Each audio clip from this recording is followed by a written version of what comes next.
Today's episode is brought to you by thisdayintheNFL.com.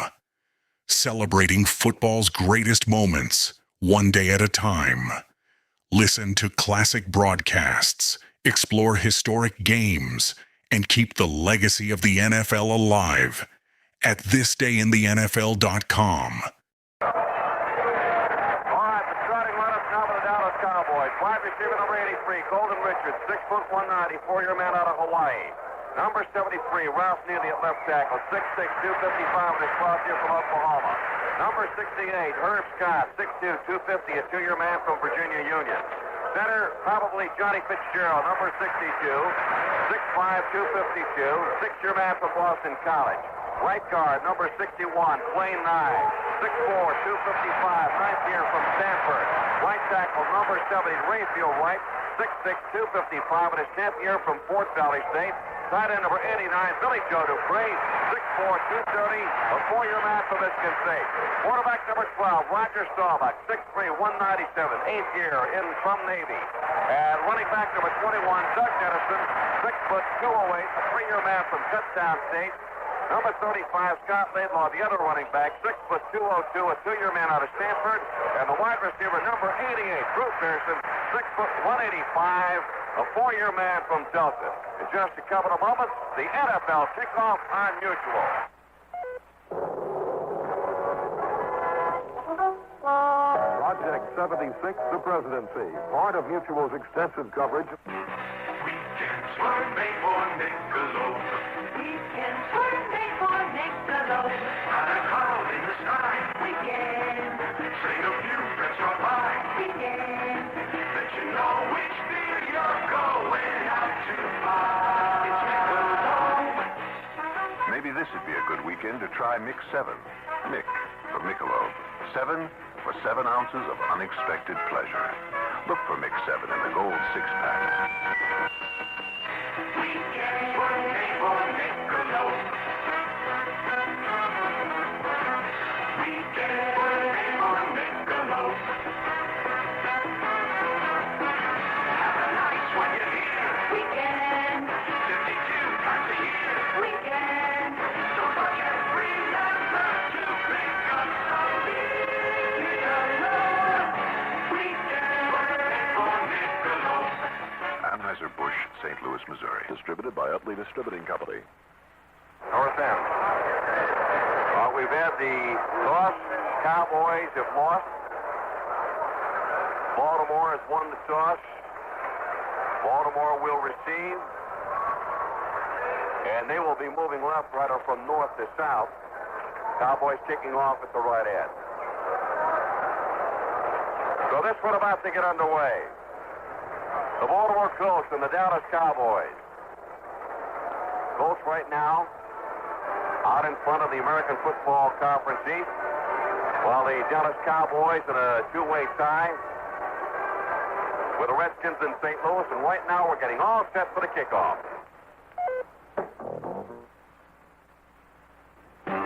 Weekends were made for Michelob.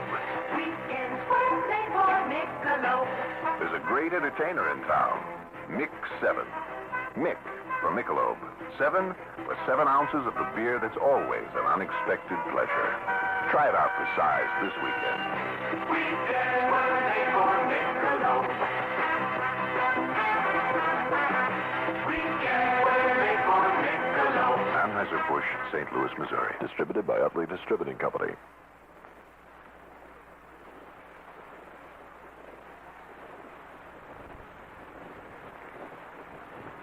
86 weather, where there's a chance of rain in our forecast for the rest of this afternoon. Also for tonight and tomorrow. Our low tonight down to about 55. Tomorrow we'll have a 75-degree high. A little bit cooler than today. Right now it's 82 degrees. A lot of humidity at Radio 86.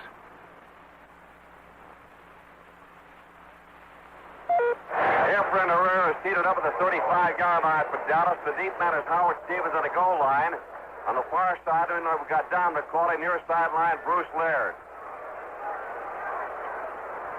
Efren Herrera played his college ball at UCLA, and this one about to get underway. Signals, deep man is Stevens. Here comes the run-up, and it's underway between Dallas and Baltimore. Soccer-style boot coming down to Laird. Backs up to the 4, the 5, the 10, the right sideline, 15, 20. At about the 22-yard line, he is hustled out of bounds. And a little bit of a late hit there by one of the Dallas Cowboys, and Laird gave him a shove. The late hit made by Mike Edmond, a linebacker. I'm looking across the field, Tony, and I can't help but see that sign 74, Bob Lilly, 1961 to 1974. There was a great run, and he'll be sorely missed for their defense. First down and 10 now for the Baltimore Colts. The ball is at the Baltimore 26-yard line. They come out in an I formation. Bert Jones, the quarterback. Wide receivers left and right. Deep man in the I, Lydell Mitchell gets the handoff, and he's going to get up to about the 28-yard line and no more. That's it. That was an isolation play, just a pro set, tight end, flanker one side, I formation, isolate by dividing the line blocks and filtering through the big running back and trying to get Lydell sprung. A gain of a couple on the play. It'll be second down and 8 to go. Wide to the left goes Roger Carr, caught 3 for touchdowns last week. He's covered on the play by Mel Renfro. Wide to the right is Glenn Donahue. Now comes in motion back toward the line of scrimmage. Jones hands off the ball going to Mitchell. Mitchell dancing with the running room at left tackle. Gets up past the 30 and maybe up to the 31-yard line, and that's about it for Lydell Mitchell, as he is wrapped up after getting about 3 yards on the play, as the stop is made by Jethro Pugh, 6'6", 248-pound, 12-year veteran from Elizabeth City State. You notice how many times now we're seeing in the last 2 years the motion from the outside in, the flanker back, and the split end, and it presents a lot of problems when teams are covering man coverage. I think we'll see a lot of it today.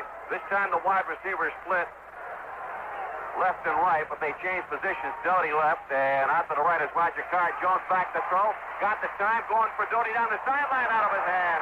Out of bounds at about the 47-yard line. Leaped high in the air, got his hands on the ball, couldn't hold it. And the incomplete pass. So Baltimore now 0-1 on third down conversion, and that's going to set up the punting situation. David Lee, the Baltimore punter, 6'5", 244 pounds, 11-year veteran out of Louisiana Tech.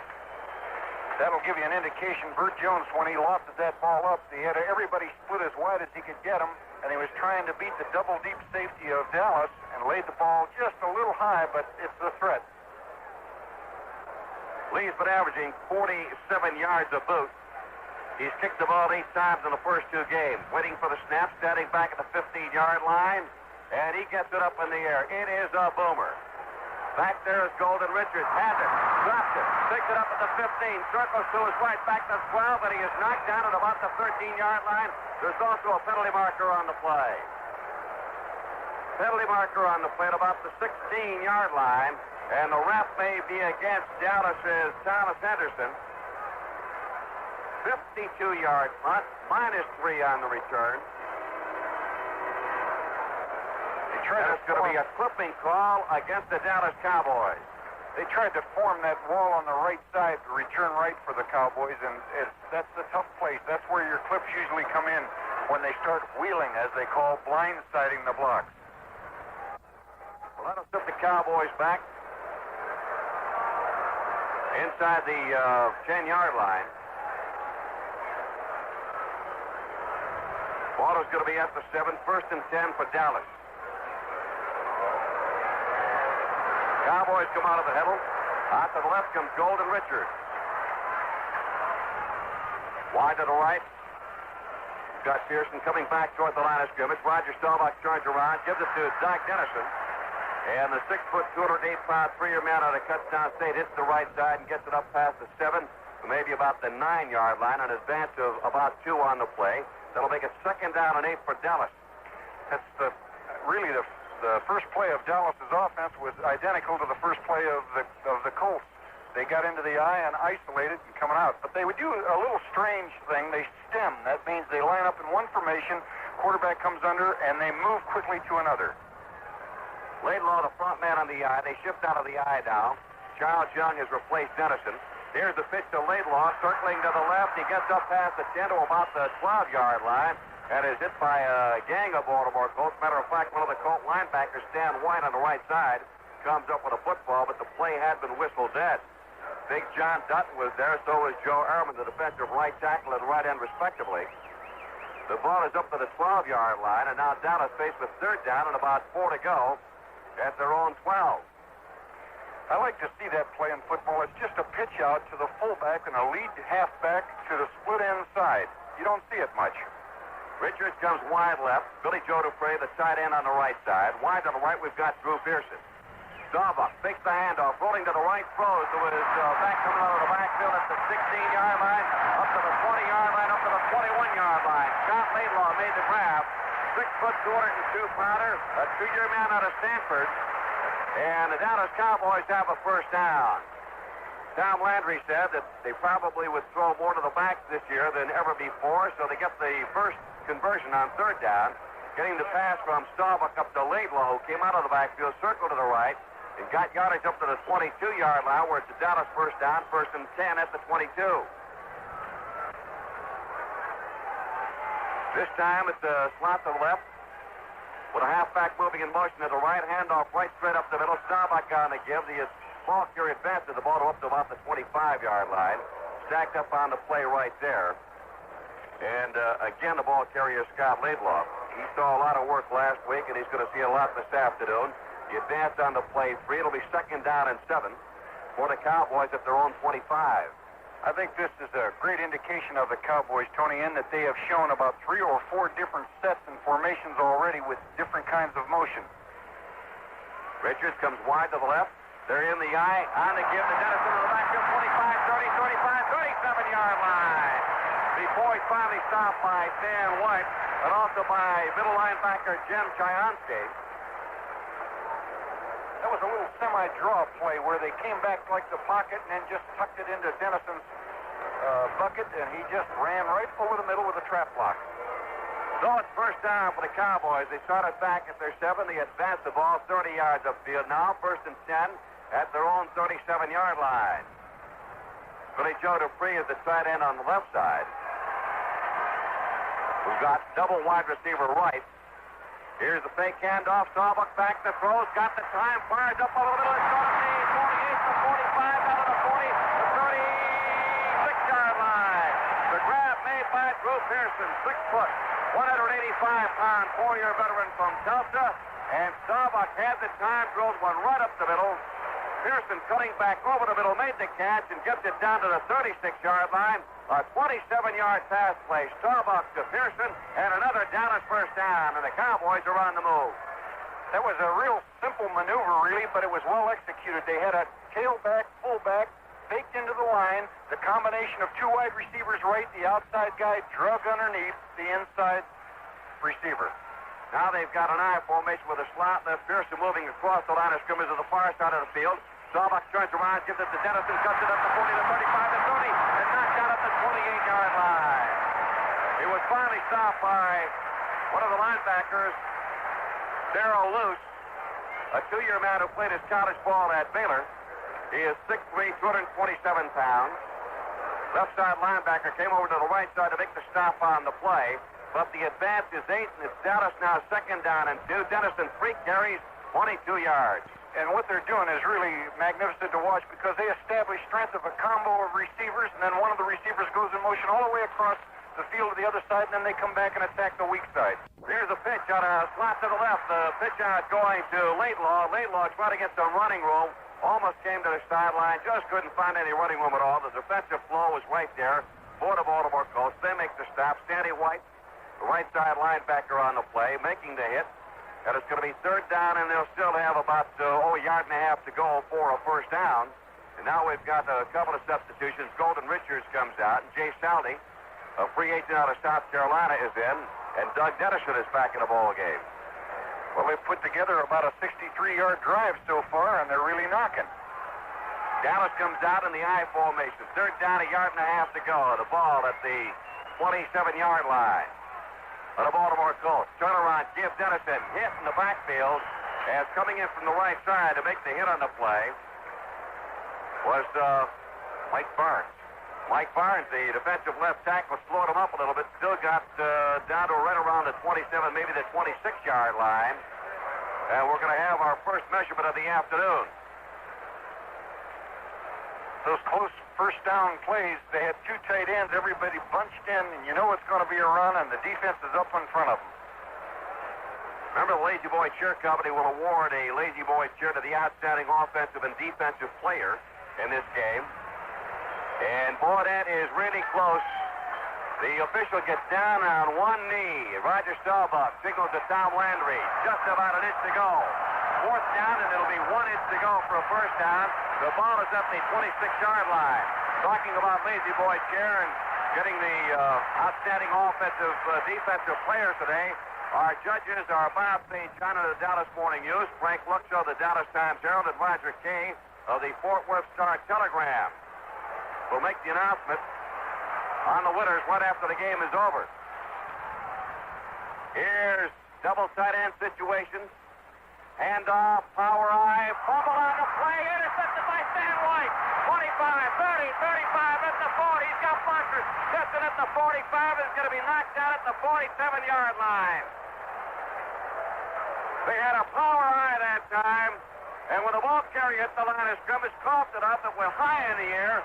Stan White reached up and grabbed it, and the Cowboys spent in on a fumble, picked off in midair by Stan White, and the Colts have the ball. With a score, Dallas nothing, Baltimore nothing. There's a timeout on the field. Now this 4-4.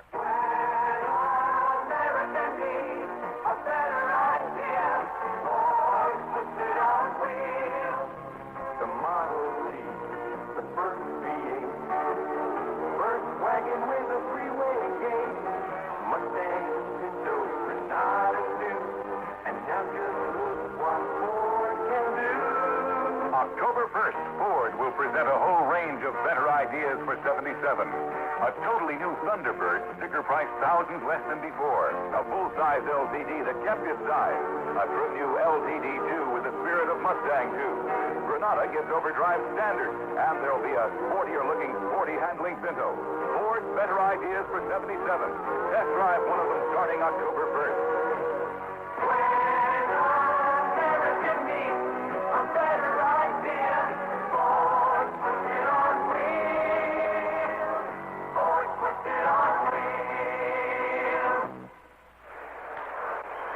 They had a little pre-shift on that fumble play. As Tony Roberts said, they got into a power eye. They were down and then stemmed the whole line and then tried to go for it, but the fumble was coughed up and intercepted by Stan White. First and 10 for the Baltimore Colts. They've got the ball at their own 46. Jones back to throw, looking to the right sideline. Pass is incomplete. It was intended for Glenn Dowdy, the wide receiver, on the right side. The Cowboys, even though they beat New Orleans last week 24-6, lost the ball 4 times in that game on fumbles. So they coughed one up here in the first period. Second and 10, the ball at the 46-yard line. I think, judging from that first drive of the Cowboys, that probably the best defense the Colts can have is just what they're doing, keep possession of that football. 7 minutes, 30 seconds left to play in the first period. No score. Colts in the eye. Deep man is Mitchell. Wide receivers left and right. Jones back to throw. Got the time. Looks, throws to the man out of the backfield. 45. At the 50-yard line and down to about the 49-yard line is Roosevelt Leaks. 5'11", 225-pound, 2-year man out of Texas.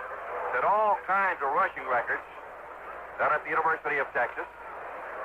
I can see a little strategy developing here because they just double up on Roger Carr, the wide receiver to the left, and Burt Jones was content enough to go back, look off Roger, and then dump that little semi-screen pass.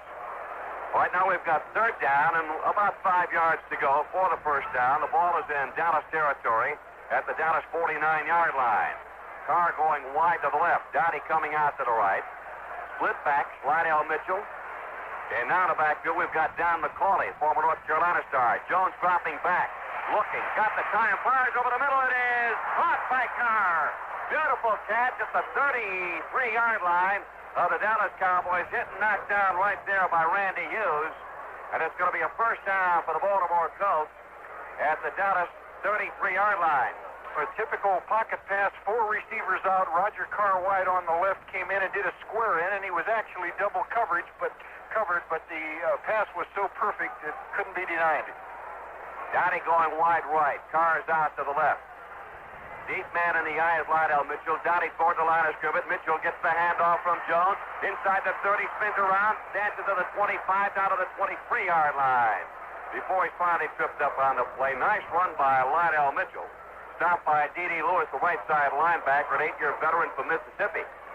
He made a great outside move there. They had pinched the defense, and that's what a coach likes to see, is that great ability to make some yards on your own and run to daylight. It'll be second down, about a yard to go. Mitchell, 3 carries, 14 yards. Deep man in the eye, Lydell Mitchell. Long count. We've got contact, and the contact came from the left side, and the culprit might be Ed Too Tall Jones, a 6'9", 265-pound, 3-year man out of Tennessee State. A lot of him to get offside. 6'10". Ran into George Coons, the right tackle. Penalty markers down. Offside Dallas Cowboys. And the walk-off will advance the ball 5 yards upfield. Inside the 25. Down to about the 19. First down. So it's going to be first down for the Baltimore Colts at the Dallas Cowboys 19-yard line. This is the Colts' second possession. And it all came after a fumble. Intercepted by Stan White. Picked the ball out of midair. Dallas had fourth down and an inch to go for a first down. Wide receivers left and right, man on the slot right side. Here's a pitch out to Lydell Mitchell. He doesn't go anywhere. They had Roosevelt Leaks, the fullback, in a slot to the right. But Lydell Mitchell just could not come up with any running room as Benny Barnes came up to make the stop on the play. It was a great defensive play for that by the corner man. It really was, because he warded off several lead blockers. Benny Barnes is 6'1", 190-pounder, a 5-year man out of Stanford. That'll be a second down. He got about a yard. Second down, about 9 to go. Carr goes to the left. Downey comes out to the right. Again, Leaks to the slot to the right side. The only setback we've got is Lydell Mitchell. Turn around, give the Mitchell up over the middle, inside the 15-yard line, and push back to about the 17-yard line. Picked up maybe about 2.5, 3 on the play. The Colts did a maneuver there. It's not very easy to pick up, but they had actually what the pros call trips. 3 wide receivers, a tight end, a flanker back, and a wide receiver wider than that. And the halfback that was set in the backfield was at left half, and they ran him off to the right side. Don McCauley in the backfield now replacing Roosevelt Leaks. As Carr goes wide to the left. In a slot to the left side, we've got Glenn Doughty. McCauley and Lydell Mitchell are the setbacks. Wide to the right is the tight end, Raymond Chester. Here we go. Jones under heavy pressure. He turns down for a run back at about the 32-yard line. The hit made by Tom Henderson, a 6'2", 223-pound, 2-year man out of Langston. And Jones is down, slow getting up. He was thrown down to the AstroTurf back at the 32-yard line. So that'll make it fourth down now and 18 to go. That was out of his vision. That rush came from his left side. He was kind of glancing over the right side of the field, and then I think he sensed the heat and started to back off, but it was too late by then.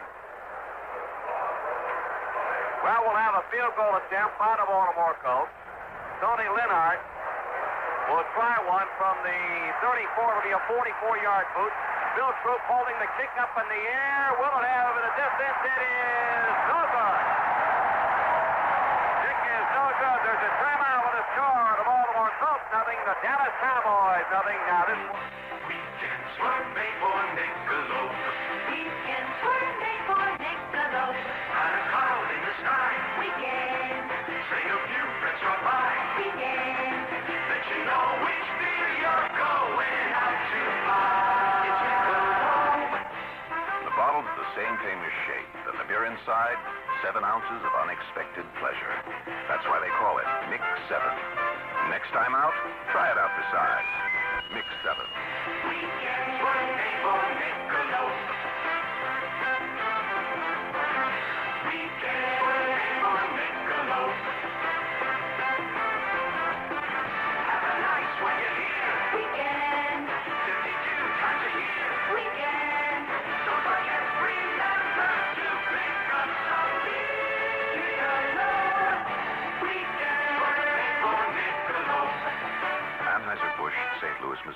distributed by Utley Distributing Company.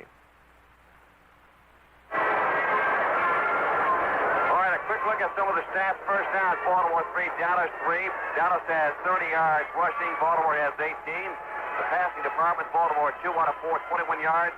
Dallas 2 for 2, 36 yards. Statistician this afternoon is Tom Williams. Our engineer is Jerry Ernest. Our producer is Pat McGurk, handling color and analysis. Tom Pagner, my name is Tony Roberts. We've got a 0-0 ball game. 3:47 left to play in the first quarter. Dallas with the ball. First down and 10. They've got it at the 27-yard line. In motion near side is Pearson. Handoff. Humble on the play, and maybe that the Baltimore Colts recovered, and they did at the Dallas 27-yard line. That's nothing And very again, it was tricky. Dan White who got the loose ball. That's 2 fumble recoveries for White.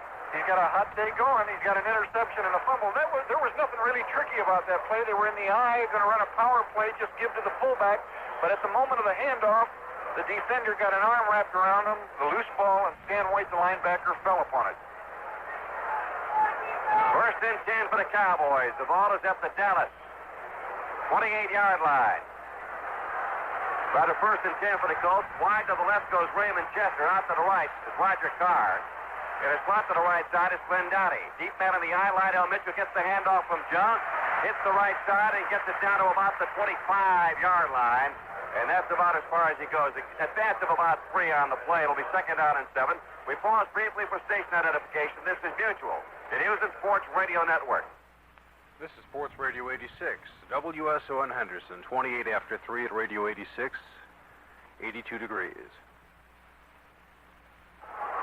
Ball is at the Cowboys' 26-yard line. That is a sticky defensive unit for the Cowboys.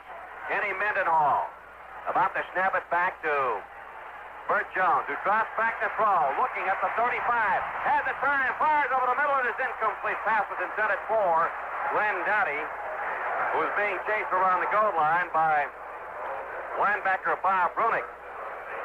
So the incomplete pass makes it third down and 8 to go for Baltimore at the Dallas 26-yard line. And I think they really called a smart defense. They anticipated the pass that time, Tony, because they were in a strict double free safety, 5 underneath. 5 linebackers, the 2 corners, the 3 linebackers, of course, meaning 5 under, and the 2 deep safeties. Colts are 1 for 3 on third down conversion. Jones reaching under center. Wide receivers left and right. Split backs back to throw. Drops back to the 35. Fakes. Run to the right now. At the 30. At the 25. At the 20. The 15 is shoved out of bounds. And rolls right into one of the NBC cameras there. He took quite a shot. That was Randy Hughes on the tackle, Tony. He really belted him on the sideline. Ted Marchibroda wanted him to come off the field, and Jones just jerked his arm away from Marchibroda. Says, I'm staying in. Goes back to the huddle. And we've got a Baltimore first down. Ball put down at the 14-yard line. Hash mark off to the right. First and 10 at the Dallas 14. On a Jones scamper to the right side. Again, the wide receivers left and right. Handoff goes to Lydell Mitchell. Can't find any running room. Takes a little step to his left. Gets in, gets it inside the 15-yard line down to about the 12 where he's wrapped up on the play.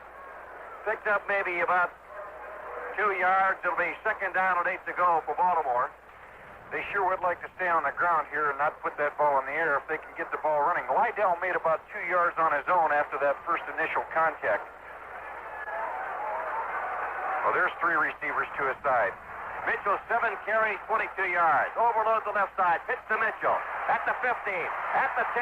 Fights his way down to about the 6-yard line, and he's hauled down right there by a host of Dallas Cowboys. Well, that was D.D. Lewis was there, so was Mel Renfro to make the hit on the play. a great piece of strategy. They came out with 3 wide receivers and the tight end, all of the signs, and quick flipped on a quick cadence before the Dallas defense could make the adjustment, trying to get it in, and it paid off because they got a good chunk of that yardage.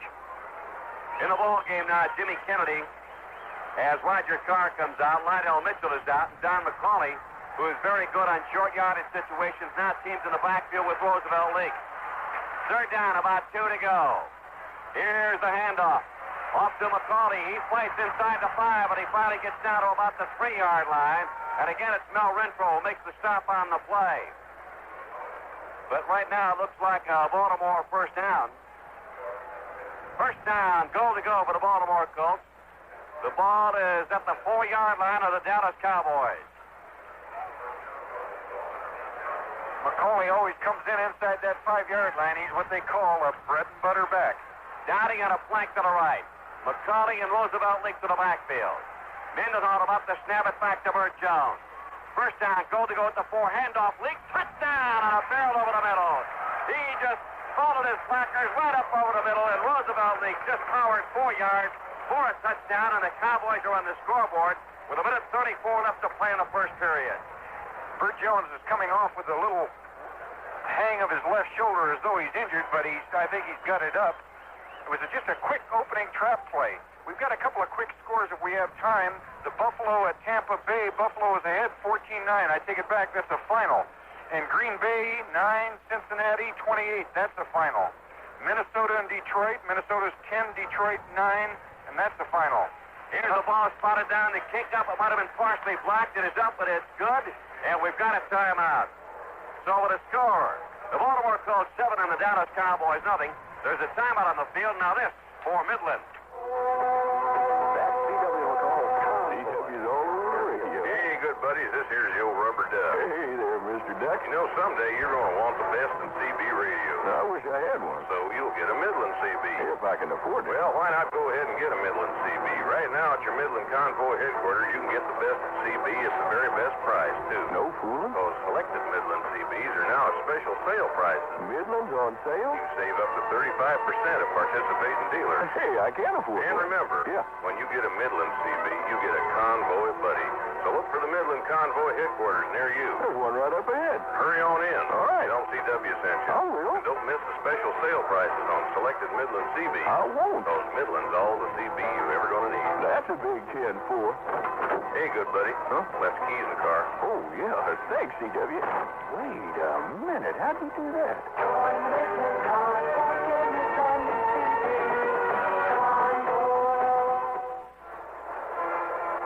1:34 left to play in the first period.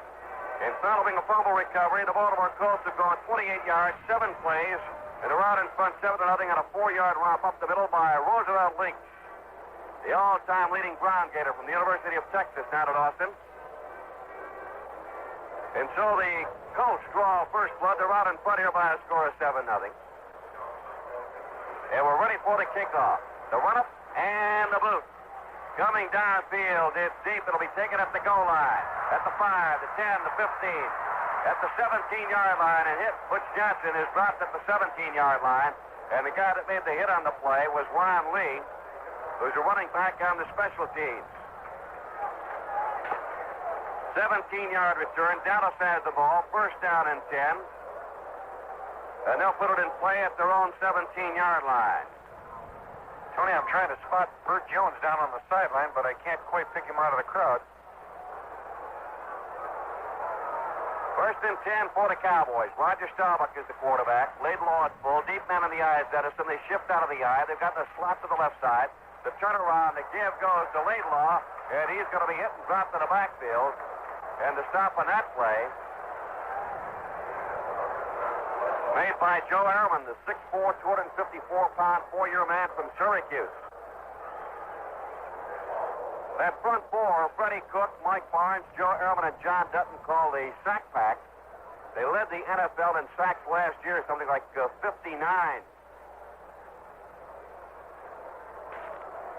Well, I suppose Roger's going to put the ball in the air if he can get a little working room. Lost the yard. It's going to be second down at 11. Charles Young is now on the tail.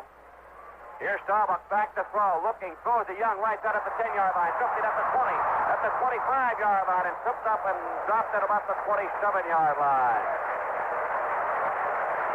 A little screen pass. He had 3 receivers out, went to the pocket, made it look good, looked to his left, and then dumped it off to his back on the right side. Lloyd Mumford made the hit on a play, but it's a Dallas first down as they get the ball up to, let's call it the 28-yard line. First down and 10 for the Cowboys. They trail 7-0 as the clock winds down. We've got 15 seconds left to play in the first period. Wide to the left is Pearson. Out to the right, we've got Golden Richards. Here's the fake handoff. Staubach at the 20, firing down the right sideline. Caught at the 20 to 45, the 50 to 45. At the 40-yard line, and puts the balls at about the 39-yard line. That's Doug Dennison, who came out of the backfield. That's the second time we've seen that play, Tony, and all it really is a little fake to the left halfback in a divided backfield, faking and holding over the middle, and then the right half sneaking out of the backfield and the second receiver. That's the end of the first quarter with a score. The Baltimore Colts 7. And the Dallas Cowboys, nothing. Weekends were made for Niccolo. Weekends were made for Niccolo. On a cloud in the sky. Weekend. Say a few friends drop by. Weekend. Let you know which beer you're going out to buy. Niccolo. Maybe this would be a good weekend to try Mix 7. Mick from Michelob. 7 for 7 ounces of unexpected pleasure. Look for Mix 7 in the gold 6-pack. Weekends were made for Niccolo. Weekends were made for Niccolo. Have a nice one, you hear? Weekend. 52 times a year. Weekend. Don't forget, remember to pick up some Niccolo. Weekends were made for Niccolo. Anheuser-Busch, St. Louis, Missouri. Distributed by Utley Distributing Company. Exciting offense. They can move the football, and the only thing that's really stopped the Dallas Cowboys was their inability to hang on to the football. They've given up 2 fumbles, but they're on the move now, and they're trailing by 7 points. Tony Roberts doing the play-by-play, and Tom Pagnon doing a little color for you, trying to tell you what they're doing out there. Well, that time they hooked up for 33 yards. Edison and Staubach and Roger the Dodger, who hasn't had to scramble much this afternoon in the early going. 4 for 4, 81 yards. And he's right on the beam. Top of the second quarter. Ball is at the 39-yard line of the Baltimore Colts. First period, the Cowboys fumbled twice. Colts recovered both times. Now they shift out of the eye. In motion toward the line of scrimmage, Pearson on the reverse from Dennison. Pearson may throw it. Right side, long, downfield, got a man, Richard, touchdown! A reverse from Grove Pearson to Golden Richards, a touchdown!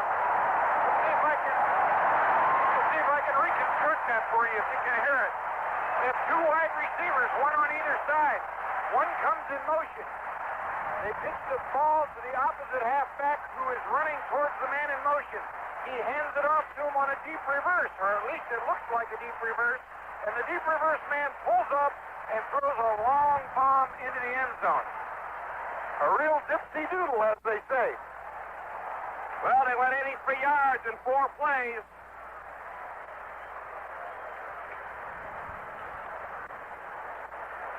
Here's the boat up in the air, and it is good. We've got a brand new ball game. The alumni will love that. Now with a score. The Dallas Cowboys 7 and the Baltimore Colts 7. There's a timeout on the field. Now this for International Harvester. I'm gonna scout the America others pass by. There's an America out there most people never see. But you can when you own a rugged 4-wheel drive Scout. Explore the back roads, discover a new fishing stream, go hunting, or take your family on a real outdoor camping trip. And now's the time to buy the 1976 4-wheel drive Scout of your choice. Because every international Scout dealer is ready to deal, and deal big. So don't miss out, America. Take a test drive today and get a 4-wheel drive price you just can't afford to pass by. Scout the America others pass by. Check your yellow pages for the International Harvester dealer nearest you. He's got a great selection of 4-wheel drive Scouts in stock, and he's ready to offer you a money-saving deal right now. The Cowboys score in the first play of the second quarter. Drew Pearson to Golden Richards, 39 yards. The drive goes 83 yards, 4 plays. Brand new ball game at 7-all. And that took just 8 seconds as Richards got behind the defenders and got it in the end zone. Pretty good pass by a wide receiver. That's a triple stager. Handoff, reverse, and long bomb. Here we go with Herrera. Ball teed up at the 35, gets the foot into it. It'll come down right around the 6. Howard Stevens at the 10, the 15, the 20, the 25, at the 30-yard line, and knocked down at about the 32-yard line. Tackle was made by the Cowboys' Jay Salty, who's the backup tight end. 25-yard return. So it'll be Baltimore's ball, first down and 10, at their own 31-yard line. Buick Motor Division of General Motors Corporation will award a 1977 Buick Regal to the 1976 NFL Player of the Year, as selected by the sports television broadcasters who cover the NFL game. Winner will be announced over the Mutual Broadcasting System during the first-round NFL Championship playoff games December 18 and 19. Jones back to pass. Penalty markers everywhere. They'll never get the playoff. It's going to be illegal procedure against the Baltimore Colts. It'll be a 5-yard walk-off against the Colts. So instead of first and 10 at the 31, it'll be first and 15. And the ball will be brought back to the 26-yard line. Game tied at 7 apiece. 14:41 to go in the first half. The Cowboys and the Colts. Cowboys got a two-way tie with St. Louis and Washington in the NFC East. The Colts on top of the AFC East. Bert Jones reaching under center. Wide receivers left and right. Pitch out to Lydell Mitchell at the 20. Cuts it at the 25. Flights to about the 29-yard line before being wrapped up on the play. So Lydell circling wide, cutting back. Gets the ball up just about the 30-yard line before being stopped on the play. Picked up 4 of the 5 yards on the penalty. It'll be a second down and 11 to go for Baltimore at their own 30.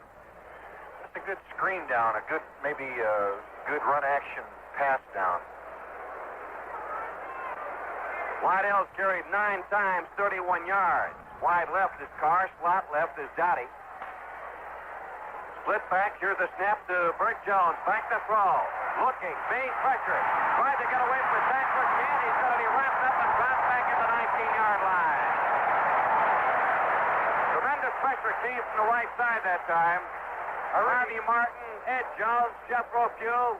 They were all in there, and they wrap him up back at the 19, making the 20-yard line. A loss on the play. I really have to admire him, though, Tony.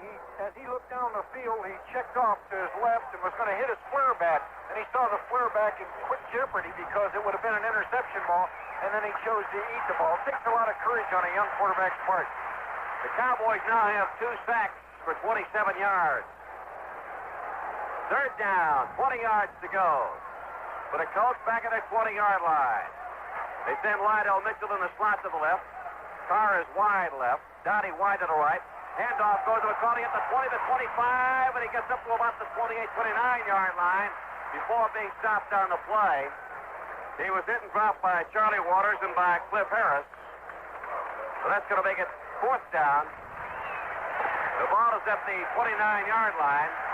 They'll have about 12 yards to go. The 65,101 capacity crowd here applauds the Dallas defense. And we'll have David Lee back to boot. David Lee back to kick. Deep man is Butch Johnson for the Dallas Cowboys, standing at his 19-yard line. Chest high snap, big rush, and they almost blocked that one. The ball will hit at the 39-yard line. Covered by the Colts, takes the Baltimore bounce, continues to bounce. Now, bounces Dallas is way up to the 30-yard line, and the Cowboys will take it over. First and 10 at their own 30, and a big charge from the left side by Pat Donovan, a tackle for the Dallas Cowboys, that he almost blocked it. A 41-yard boot, no return. Dallas will put it in play first and 10 at their own 30. I think the scouting report of the Cowboys must have shown the Colts on their punt because they didn't make any bones about it. There were 10 people on the line of scrimmage, and they put a mad rush on. It was, of all things, obvious, but that one man leaked through, and I think the kicker did a superb job by avoiding him. It looked for all the money that it was going to be blocked. 12:42 left to play in the first half. Game tied at 7 apiece. Here a special account of the Muhammad Ali Ken Norton Heavyweight Championship fight, Tuesday night, September 28th on Mutual Sports. This is not, nor will there be any other live or recreated blow-by-blow coverage.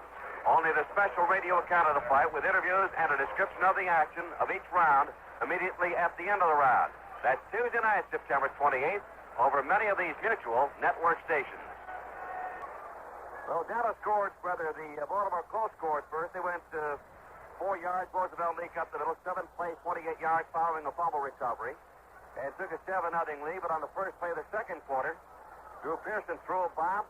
And at the receiving end was Golden Richards, 39 yards on the play, and they tied it up. That's where it stands right now.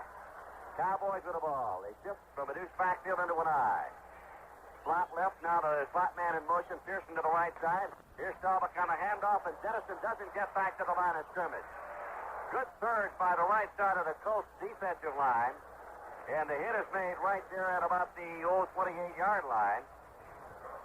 Joe Ehrman and John Dutton on the play for the Baltimore Colts. A loss of 2. It'll be 2nd down and 12.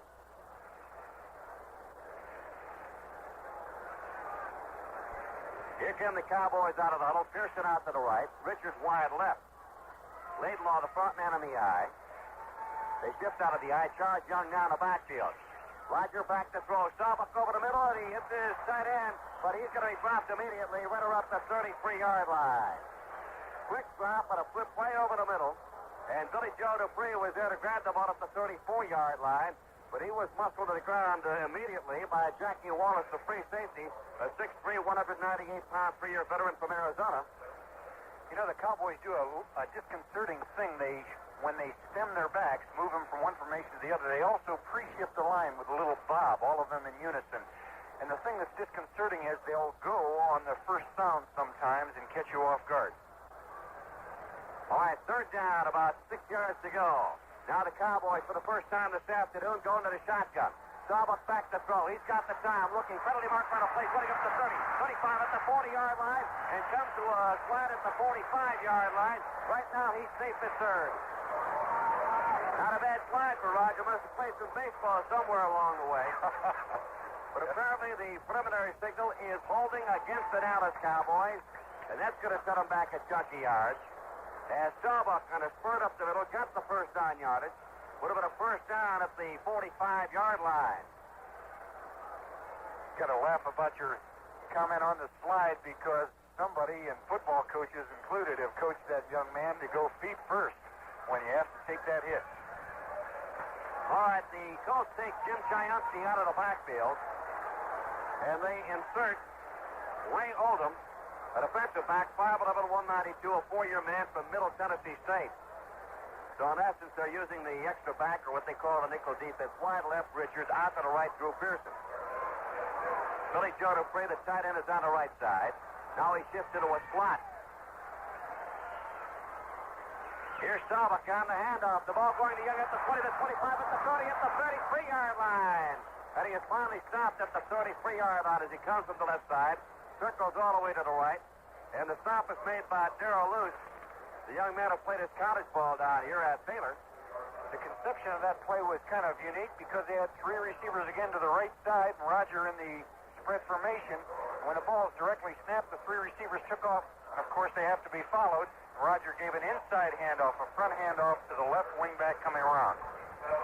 So with 4th down and 6 yards to go, we've got a punting situation here for the Dallas Cowboys, and Danny White, who prepped at Arizona State, is back to boot, standing up the 18-yard line, waiting for the snap. Howard Stevens, a lone safety. White gets up duty up in the air. It's high, it's deep. Stevens makes the catch, and he is thrown to the ground immediately. Stevens made the catch, and he was hit and dropped right in his track by the Dallas Cowboys. Benny Barnes, the quarterback, who was right on the play. And the Colts have put it in play. First down and 10 at their own 16-yard line. Dan Dickel made a heck of a charge on that ball trying to get to the kicker. He broke through the right back in the backfield of the Cowboys and just about got his hand to the ball. There's some hard hitting going on that field. 56-yard boost. Let's put the ball at the 17-yard line for the Colts. The game is tied at 7-7, second quarter action. Hand off to Lydell Mitchell from Burt Jones. Skips over one tackler, gets past the 20, and flies up to about the 23-yard line before being stopped on the play. As Cliff Harris makes the stop. Just another isolation play, a good open field running play for Lydell Mitchell. Split him out of there, give him a little daylight, and let him bleed yardage. Lydell gets 7. He's got 10 carries, a total of 37 yards now. The ball is at the 23-yard line. Second down, long 3 to go.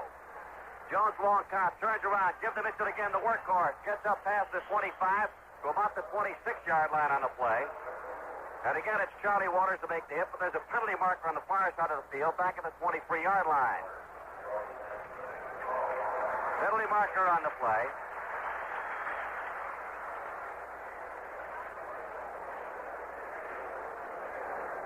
Got a chance to give some scores here while they're making off the penalty. New Orleans 13, Kansas City 17. That's in the fourth quarter. Oakland 14, Houston 13 in the fourth quarter. Cleveland at Denver. Cleveland is 0. Denver 17. That's just the starting of the first quarter. New York Giants 10. Los Angeles nothing in the first quarter. St. Louis 10. San Diego 13 in the second quarter. San Francisco 17. Seattle 7 in the first quarter. Second down, 8 yards to go was a motion penalty. Baltimore second penalty. They've got 10 yards in penalties. Dallas 3 penalties, 21 yards. Hand off to Mitchell, right side, 15, 20, 25 at the 30. Spins. He gets up to the 33-yard line before being hustled out of bounds on the play. Ed too tall. Jones was there. As with the quarterbacks, Charlie Waters. Well, he gets Mark right. Washington also on the play on the far sideline. They guessed right on that short yardage that they were going to pinch. They did, and they elected to sweep, and he had just enough speed to turn the corner on him. So it's the first down on the route by Mitchell up the right side to the 33-yard line. And the Colts have a bit more breathing room. 9:35 left to play. In the first half, the game tied at 7. First Jones back to throw. Looking. Throwing down the right sideline. It's got it for Dowdy, and it's dropped it at the 28-yard line. Glenn Dowdy had it hit him right around the numbers, off his hands and out of bounds. Incomplete pass, and that's the second time he's dropped one racing down the sideline. And time he might have been bothered by just having to look up into the sun. I was that end of the field. I was just thinking that, Tony, because that's exactly where it hits on that end of the field. And one thing that I could see is they really gave him insurance money that time. There were 2 wide receivers, one on each side, and they are the only people that went out there giving Burt Jones all the time they possibly can, maximum protection. Jones 2 for 6, 21 yards. Roger, the Dodgers got 5 for 5, 87 yards. Here it is, second down, handoff. And it goes to Lydell Mitchell. Breaks one tackle, breaks another. Just past the 35, the 40, up to about the 42-yard line. So a second and 10, Mitchell gets a big eat on the play. That'll make it third down and 2 to go for the Baltimore Colts. Put around their 42. That's a great piece of running that Lydell Mitchell just turned in. He took that pitch out, and he could see that it was overrun by the defense, stepped inside of a block, spun off of one guy, and cut back against the grain, and bled 8 yards out of nothing. Jimmy Kennedy replaces wide receiver Roger Carr. Mitchell gets a breather. Don McCauley, hard running back, good man on short yardage, is now in their turnaround to give, and it goes to Roosevelt Leaks, and Roosevelt Leaks tries left guard, and maybe got it up to the 42, and that's about it. Maybe as far as the 43-yard line, and we may have a measurement here. It's going to be very close. That was a nice sequence call because the time before they were in identical, the same formation, got in tight and swept. This time it was the same formation, but they gave to the other side, to the left side. And they signal first down, Baltimore Colts. Mitchell now has carried the ball 12 times, a total of 61 yards. He's a workhorse in the Colts ground game. First and 10, the ball is at the 43-yard line of the Baltimore Colts. The game is tied at 7 apiece. High formation. Leaks the front man in the eye. Jones rolls to the right, looking, throwing. It is caught by Downey at the 45-yard line, and he is hustled out of bounds on the far sideline at the 45 by Mark Washington. 5'11", 186-pound, 7-year veteran from Morgan State. Well, that was just a semi-roll on Burt Jones's part, and a down, hard down, and just a quick out at about 12 yards by Glenn Dowdy. Well executed. One-on-one. First and 10 now at the Dallas 45-yard line. Third down conversions, Baltimore 5 of 8, Dallas 1 out of 3. Jones gets the snap, turns around, gives it to Lydell, and Lydell finds Ruff going at right tackle. Gets it inside the 45, down to about the 43-yard line, and that's it. Gain of a couple on the play. It'll be second down and 8. We're going to pause briefly for station identification. This is Mutual in News and Sports Radio Network. And this is Sports Radio 86, where you hear exciting football on the weekends here on WSON Henderson. Wide to the left comes Dowdy. Out to the right is Roger Carr. Split back. Lionel Mitchell, Roosevelt Leaks. Here's Jones handing off to Mitchell. Mitchell rather cuts in, gets to about the 41-yard line, and the hit is made on the play by the Cowboy linebacker, the middle linebacker, Leroy Jordan, a 14-year veteran, 6'1", 220-pounder out of Alabama. They had the makings of a really good sweep. They had cleared both guards, and it looked like he was going to turn the corner in some backside pursuit by, as Tony says, Leroy Jordan. And the backside tackle, Harvey Martin, got in on it. So now it's 3rd down and 5 to go. The ball is at the Dallas 40-yard line. Slot right, wide receiver left. Deuce backfield, back to throw Jones. Looking, fires. Pass is incomplete at the 35-yard line. The pass was thrown hard and a little bit too low for Don McCauley, who'd come out of the backfield to handle. And that's going to make it 4th down and 5 at the Dallas 40, and that sets up the punting situation. We've had some great punts this afternoon by David Lee and by Danny White of the Colts and Cowboys. Lee's a big one, 6'5", 224-pounder. Butch Johnson back at the 9-yard line. Lee's averaged 46.5 for his 2 boots, standing at his own 45-yard line. Was a tremendous rush put on him the last time. Here's the boot angling toward the sideline. It'll hit out of bounds somewhere around the 20-yard line. See where they put it in play. Not a particularly good kick. And they're going to say it's the 18-yard line. A 22-yard boot, and Dallas takes over 1st and 10 at its own 18. With a score, the Baltimore Colts 7 and the Dallas Cowboys 7. There's a timeout. Now this for Lazy Boy and Teamsters. Hi, Joe Namath here. You know what band music means to me? It means halftime. Relax. Of course, the best way to do that is in a Lazy Boy chair. Lazy Boy makes all kinds of comfortable recliners in all kinds of styles. Comfort and style. That must be why Lazy Boy is America's favorite chair. Lazy Boy, your favorite is on sale now, so march on over and get it. Stacy's daddy is an auditor. Her mother is a teacher. Her brother is a policeman. When Stacy grows up, she has a great ambition. She wants to become a nurse. Maybe like her family, she'll become a member of the Teamsters Union, joining more than 2 million Americans in a variety of jobs. Don't be surprised at all the job classifications Teamsters are. Chances are you're like many people. You're not aware of all the representation Teamsters do. Yes, Teamsters are truck drivers, too. Cowboys with the ball. 1st down and 10 yards to go.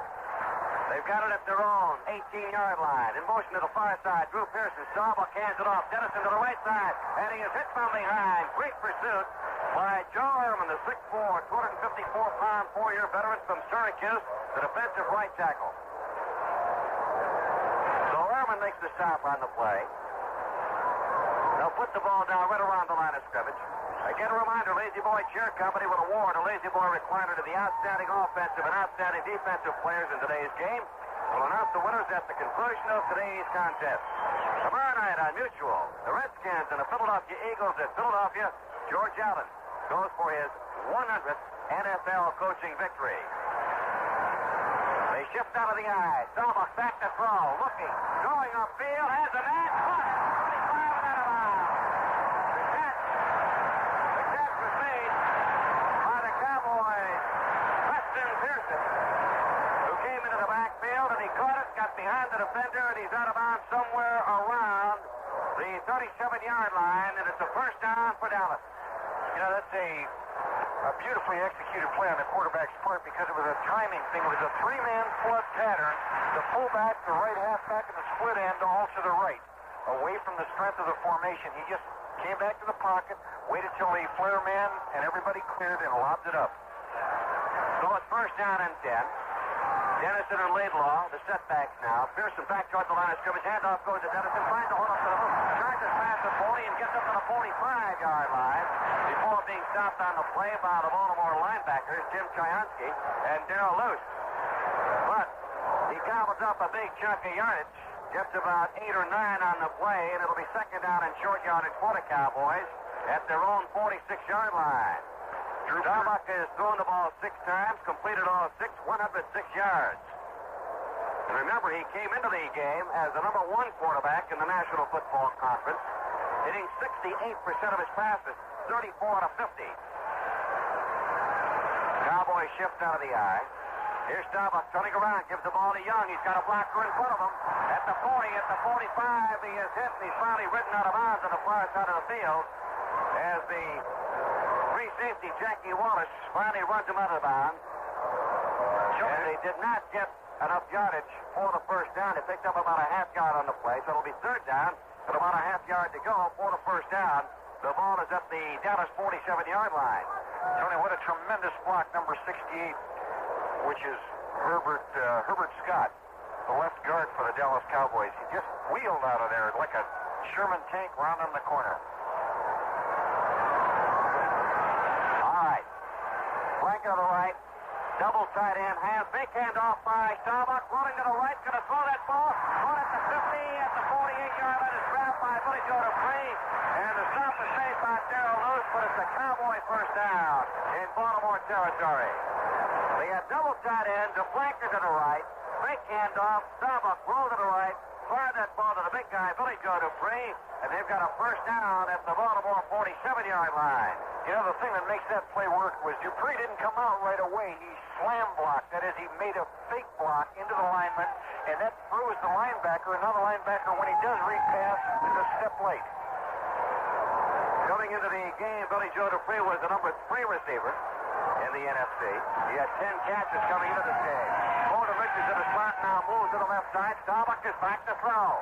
First and 10, fires, the ball is caught, 35, fumble on the play. The Colts have it at the 35, at the 40-yard line. At the 45-yard line is picked up by Bruce Ware. The 6'1", 198, 5-year man from American International. And one of the Cowboys shaking up on the play back at the 37-yard line. Flag on the play. And I think it's after the penalty recovery. marker on the play. I think the penalty was called after the recovery. Right now there's a timeout on the field with a score. The Dallas Cowboys 7, the Baltimore Colts 7. Now this word. Weekend Sunday for Niccolo. Weekend Sunday for Niccolo. Not a cloud in the sky. Weekend. Say a few friends drop by. Weekend. Let you know which beer you're going out to buy. The bottle's the same famous shape, and the beer inside, 7 ounces of unexpected pleasure. That's why they call it Mix 7. Next time out, try it out beside Mix 7. Weekend Sunday for Niccolo. Weekend Sunday for Niccolo.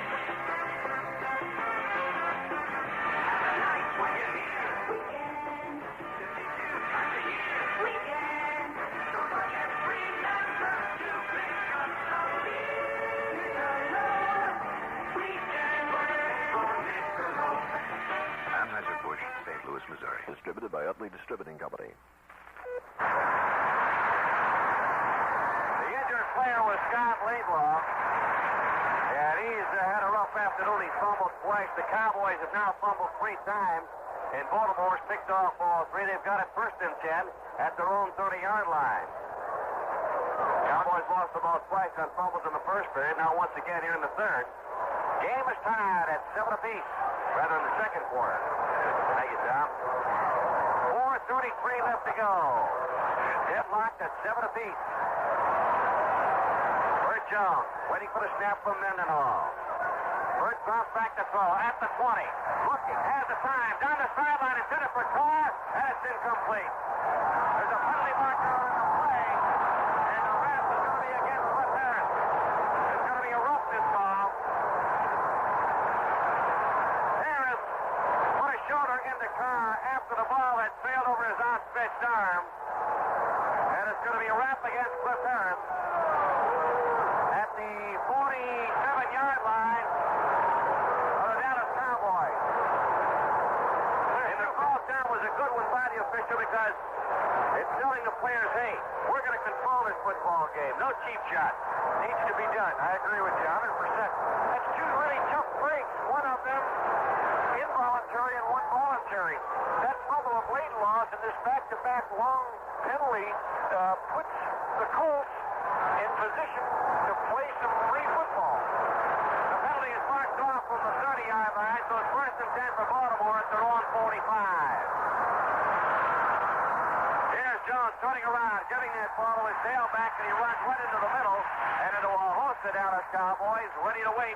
Make the stop on the play. Ed Jones, Jeff Roque, Larry Cole, Harvey Martin.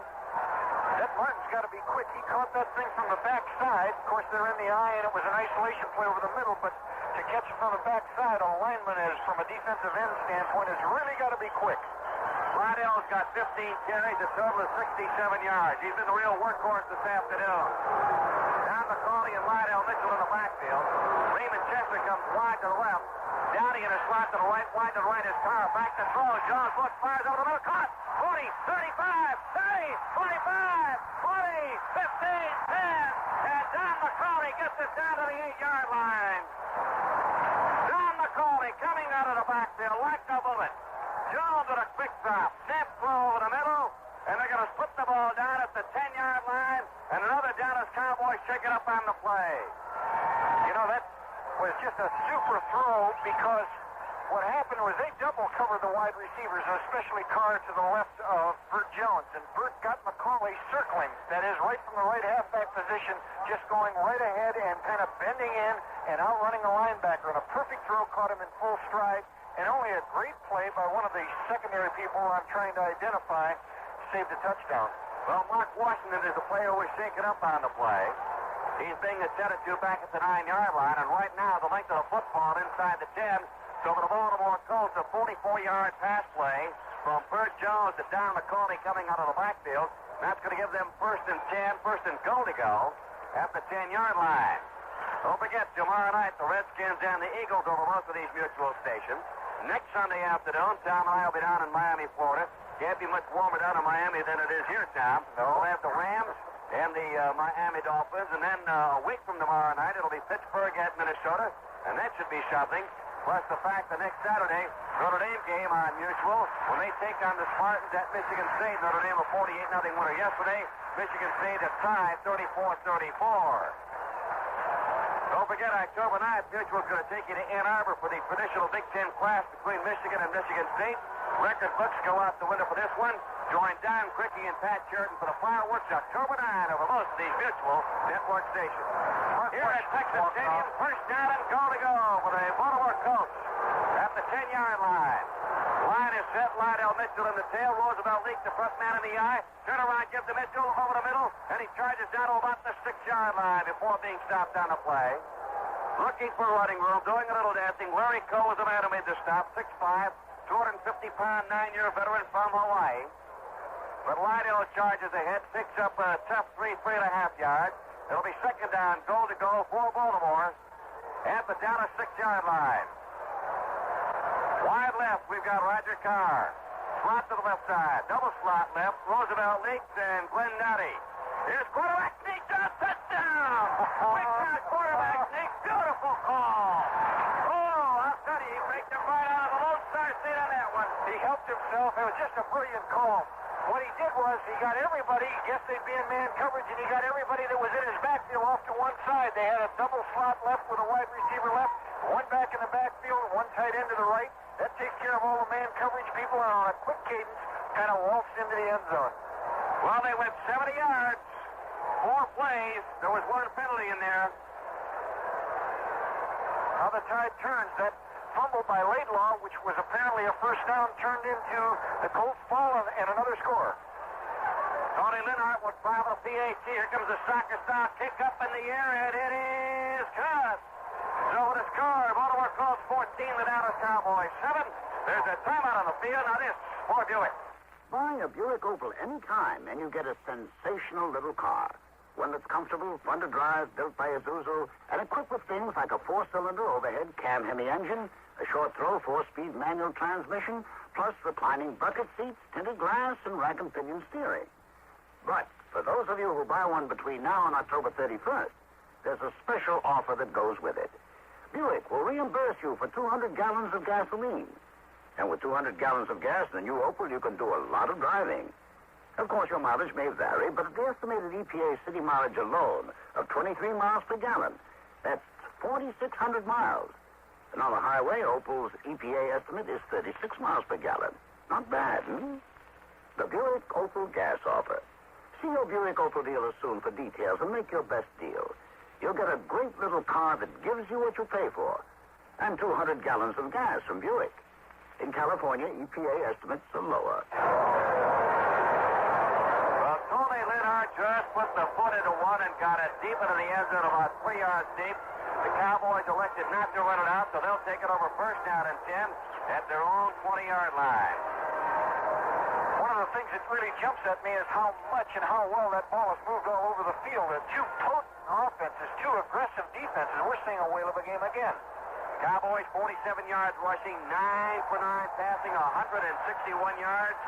Colts 107 yards rushing, 4 to 10, 77 yards passing. Well, now, the Cowboys trail 14-7. Staubach back to throw. Pass caught by Richards. At the 31-yard line, juggled it for a moment. Hit and knocked down right around the 31. Stan White is there to make the hit on the play. But it's enough for Dallas first down. Also coming up from the defensive secondary was free safety Jackie Wallace. But 11 yards from Roger Staubach to Golden Richards, who circled back over the middle. It had to be a perfect throw, and he did. He absolutely made a perfect throw of an in pattern to the flanker. And Roger, the Dodger, is perfect this afternoon. Dodger back to throw. Pass deflected, almost intercepted. Oh. Big rush was put on by Joe Elman and by John Dutton. The pass was deflected and almost intercepted by the defensive end who dropped off on the play. Freddie Cook, a 6'4", 246-pound three-year man out of southern Mississippi. He'll never wear gloves again. Staubach is now 9 for 10, 132 yards. The worst in the Cowboy bench. Laidlaw's possible bruised ribs. They'll check further. Washington had the wind knocked out of him. You know, that's a lineman's dream, Tony, to get a deflected ball and have a clear field to run, and I swear he's got some padding on his hands after he dropped it. He looked at his hands as though I'll never wear these things again. Well, we've got the 2-minute warning, a minute 56 seconds left to play. The ball is at the 31-yard line. It'll be second down and 10 yards to go for the Dallas Cowboys, and we are seeing for the third consecutive Sunday one whale of a football game. And if you happen to be joining us for the very first time, some of the games that we have on our schedule, for example, next week, the Rams and the Dolphins down at Miami. The following week, the Dolphins and the Colts, which could be a battle for first place in the AFC East, up at Baltimore. The Dallas Cowboys and St. Louis Cardinals at St. Louis. Cincinnati and Houston at Houston. Dallas and the Redskins at Washington. Detroit, Minnesota, up at Bloomington. Miami, Pittsburgh, and the Steel City. Washington, St. Louis at St. Louis. Pittsburgh at Cincinnati. Buffalo at Miami. Washington at Dallas. All Sunday afternoon NFL football fair over most of these mutual network stations. And I don't know who planned the schedule, but he couldn't have done a better job. That one's going to be tough to top. Any year. Second down and 10 to go for the Dallas Cowboys. Golden Richards out to the right, Drew Pearson to the left. They go into the shotgun now. Staubach now has Robert Newhouse in motion to the left side. Staubach back to throw, looking, fires to the sideline. It's going to be caught. He's going to be hit and knocked down at about the 35-yard line. The stop was made by Bruce Laird. And the receiver on the play was Robert Newhouse, 5'10", 205-pound, 5-year veteran who played at Houston. They do some very complex things out of their formation. That time, Newhouse was set at a fullback spot in an up position. Staubach stemmed back. Newhouse stepped up, went in motion laterally, and eventually was the guy that was the wide receiver on the left-hand side. Cowboys have called for another timeout. They give Newhouse the 31-yard line. The gain on the play is about 5. It'll be third down and about 5 yards to go. Dallas receivers, 8 different receivers have caught the ball. So Rogers really kind of spread it around this afternoon. Talking about Staubach, we said he came into the game hitting 34 to 50, 68% completion average. Billy Kilmer is next in line with a 57% completion average.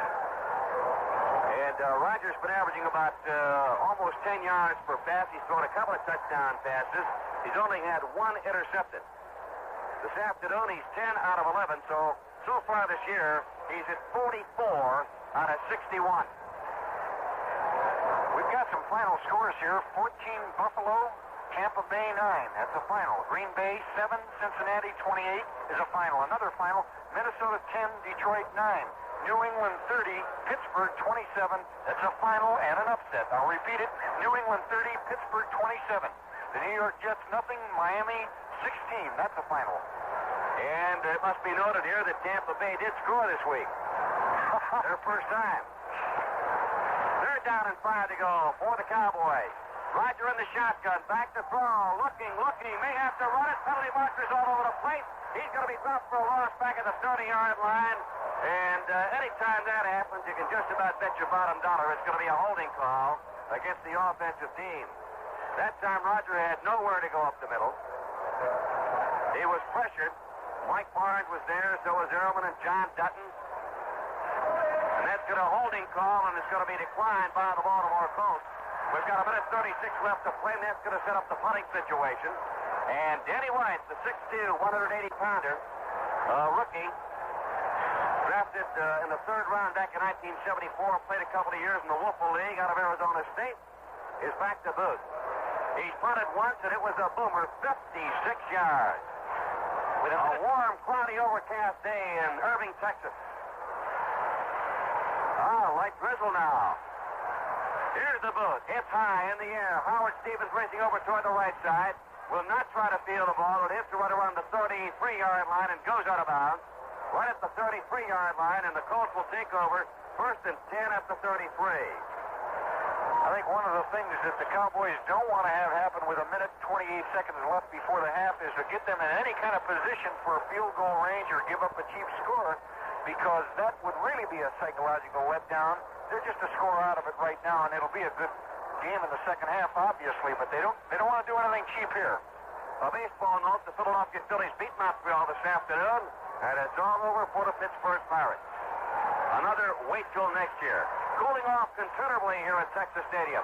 Bert Jones back to throw at the 25. Pass to McCauley. Takes it about the 38-yard line. Gets it up to the 40-yard line.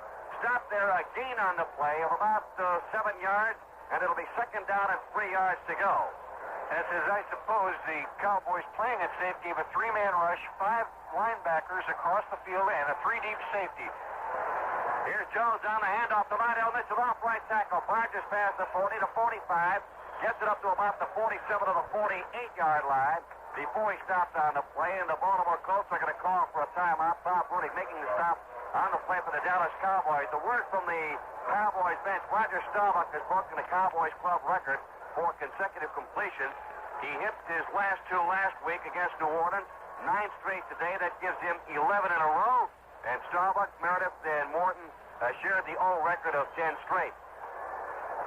Well, he's done nothing but break records since the day he stepped on a gridiron. He's a marvelous. And I get the feeling that we're looking at the mirror reflection in Burt Jones. Maybe 10 years younger, but nevertheless a great quarterback. Well, Coach Ted Marshall said that Jones has matured much more rapidly than he ever expected him to. He's in his 4th year. And I thought that in the little brouhaha between Coach Ted Marshall and the front office, that Burt Jones really became the team leader. He stepped in and fought for the coach and decided, hey, this is our man. He took us from 2-12 to the playoffs last year. We need him, and we're going to fight for him. And he had his say and won out. Well, they did rally behind him, and that's saying something, your quarterback and your leader. Incidentally, Robert Irsay, the owner of the Baltimore Colts, has been invited back to the practice field and the locker room, etc., by the Baltimore Colts players. So all was very, very happy up in Baltimore. Here's Jones, dumping off. McCauley's got it at the 40, the 45, the 50. Dallas territory at the 45, the 40. Still on his feet, knocked out at the 36-yard line. Boy, he is clever. That's a great call. He knows they're going to be in that defense. I talked about a 3-man rush and 5 underbackers. He let everybody run off deep, dunked a little short underneath pass to one of the halfbacks, and let him run. They're almost in field goal position, Tony. First and 10 at the 38-yard line. Back to throw is Burt Jones, looking, fires. McCauley's got it, 35. At the 30, hit knocked out at the 48-yard line, but there's a penalty marker, and it probably will be a holding call against the Baltimore Colts. 45 seconds left to play in the first half. Baltimore's out in front by a score of 14-7. And the wrap is going to be against the Colts. Walking back toward midfield. See what the indication is from the official. The pass to McCauley was good down to the 28-yard line of Dallas. They walk it off. That'll bring it back to the Dallas 48-yard line. And the call is going to be holding. Well, I got a feeling we won't see that same defense because it's long yardage now. It is a passing down, obviously, and they'd have to throw pretty deep to get that first down. But a first down will put them in field goal range. Jones 6 out of 12 now, 100 yards. McCauley 3 catches, 67 yards. Receivers wide, left and right. Jones back to throw. Being pressure. Looks goes up the middle of the pass was blocked. Excellent defensive play by linebacker Randy White, the 6'4", 240-pound two-year man from Maryland. Got a hand on the ball, bats it down. 20 seconds left to play in the first half. So it now becomes second down. And 20 yards to go. The ball is at the 46-yard line of the Dallas Cowboys. And the Colts huddle back at their own 45. Well, again, he's still expected to throw deep. He's got 20 yards to pick up or so, and what he has time to do maybe is get 2 plays off. Jones deploys Roger Carr out to the left and Glenn Dowdy out to the right. Back to throw, being left, looks throws. Pass wasn't caught, no, it was not. Incomplete at the 40-yard line. They used 5 seconds on that play. The pass was intended for Lydell Mitchell. It was thrown low. Jones was pressured from the right side, and that's going to make it third down and 20 to go at the 46-yard line with 20 seconds left. Harvey Martin, 6'5", 252-pound, 4-year man from East Texas State.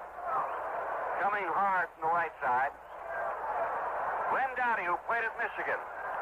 202-pound, 5-year veteran, is wide left. Carr is out to the right. Jones dropping back, looking. May have to run. Eludes the tackle at the 45. Goes to bound, long downfield. Nobody's going to be there. About 7 yards deep in the end zone. Well, we've got 4 seconds left. Fourth down and 20. Don McCauley's coming in. Carr coming back. So is Dowdy. Dowdy is pulled up about 18 yards in front of that pass play, and maybe Purchase fired it away. He was running, coming to the near sideline. His poise is remarkable. He's absolutely a joy to watch. A young quarterback, 2-3 years in the league, just a super presence of mind and what to do and how to do it. Out to the right goes Carr. Wide left is Raymond Chester. Jones to throw. Has all the time in the world. Gets it off up the middle and is caught. Back at the 23-yard line, and that's going to be the end of the first half of play. Raymond Chester made the grab. Leroy Jordan was there, and that's the end of the first half with a score.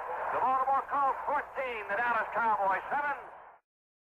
Dan, now the question is, what effect will the rain have? We started off the day, sunshiny, bright temperature. Must have been somewhere near 90, probably around 95 or 100 on the football field. But now, the open end of this stadium at the roof, a lot of rain is pouring on the field. I understand this is not AstroTurf, but tartan turf, which is a smoother surface, which probably means it's going to be a little slicker out there. That's exactly right. One thing you have as an advantage is it's enclosed all the way around the side so that the wind doesn't blow the nap one way and make it slippery in that direction.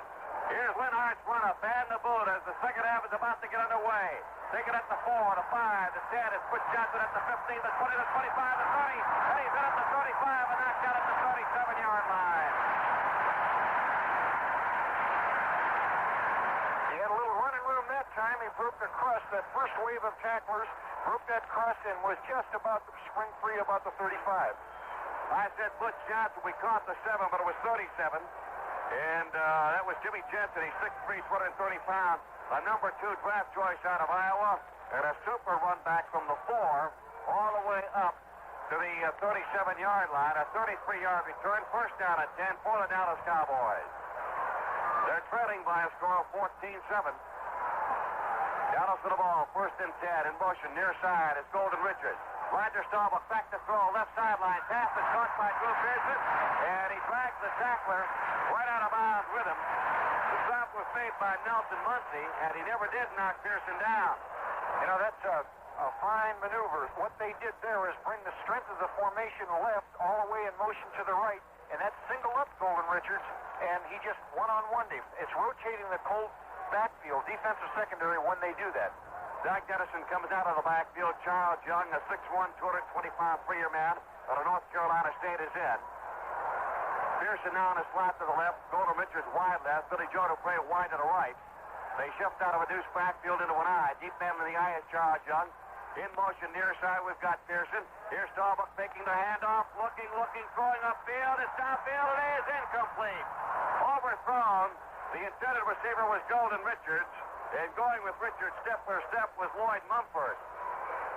Starbuck took a shot that time from Freddie Cook, the on-charging left end of the Baltimore Colts, just as he got rid of the football. It's beautiful to watch the deploy of the defense. That time they forced Richards inside, knowing he had deep help by the safety man. It's again the same ploy on the part of the Cowboys. They're trying to single up one-on-one coverage. So the station's closing the ball game this afternoon. KAVL in Lancaster, California, WMRO in Aurora, Illinois, and WMBO in Auburn, New York. We welcome you. Out to the left goes Richards, wide to the right. Here's Drew Pearson. Shift out of the eye. Doug Dennison back in the backfield along with Robert Newhouse. Turn around, give the Dennison up over the middle at the 50. And he gets down to about the 47-yard line of the Baltimore Colts. So on first down, check and make it on second down and 10. We've got a pickup of about 2 on the play. Now it becomes third down and 8. So with third and 8, middle linebacker Jim Triumsky comes out. And Ray Oldham, another defensive back out of Middle Tennessee State, goes into the Colts defensive secondary. Well, they've got 5 defensive back in there. They shift down to the shotgun formation. The Cowboys do. In motion to the right side is Robert Newhouse. Back to throw is Starbuck, looking, firing, pass is caught at the 33. Inside the 30, down to the 28. The crowd is made by the big guy, Billy Joe Dupre. Looks like the linebacker was going to get a hand on the football, either Stan White. Such a game of the chess and checkers, really, because there's 5 receivers and 5 defenders, and they're running all over and giving Roger time to pick it apart. Darrell Lewis is out to... Today's episode is brought to you by thisdayinthenfl.com. Celebrating football's greatest moments, one day at a time. Listen to classic broadcasts, explore historic games, and keep the legacy of the NFL alive at thisdayinthenfl.com. Today's episode is brought to you by thisdayinthenfl.com. Celebrating football's greatest moments, one day at a time. Listen to classic broadcasts, explore historic games, and keep the legacy of the NFL alive at thisdayinthenfl.com. There, but they couldn't latch onto the football. Billy Joe Dupre did, and it's a Dallas first down. And it's going to be at the Baltimore 27-yard line. Third quarter action, 13:30 showing on the clock here at Texas Stadium. Baltimore 14, Dallas 7, but the Cowboys are on the move. Richards wide left. Drew Pearson flanked outside in by about 5 yards. Billy Joe Dupre wide to the right. Pearson in motion. Starbuck rolling, throwing to Newhouse at the 30. He gets down to the 26-yard line, and Robert Newhouse is wrestled to the ground by Darrell Lewis, the left side linebacker who played his college ball at Baylor, at about the 26-yard line. You know, that's a clever thing they're doing. They do so many diversified things. They wind up in a divided backfield, and Roger fakes a sweep left. The left halfback was Newhouse, stepped up and sneaked all the way behind the line to come out on the right side for him to dump the ball off to. Gain of about a yard. It'll be second down and 9 to go. 13 out of 15 for Starbuck, 169 yards. Billy Joe Dupre has caught 3 for 32.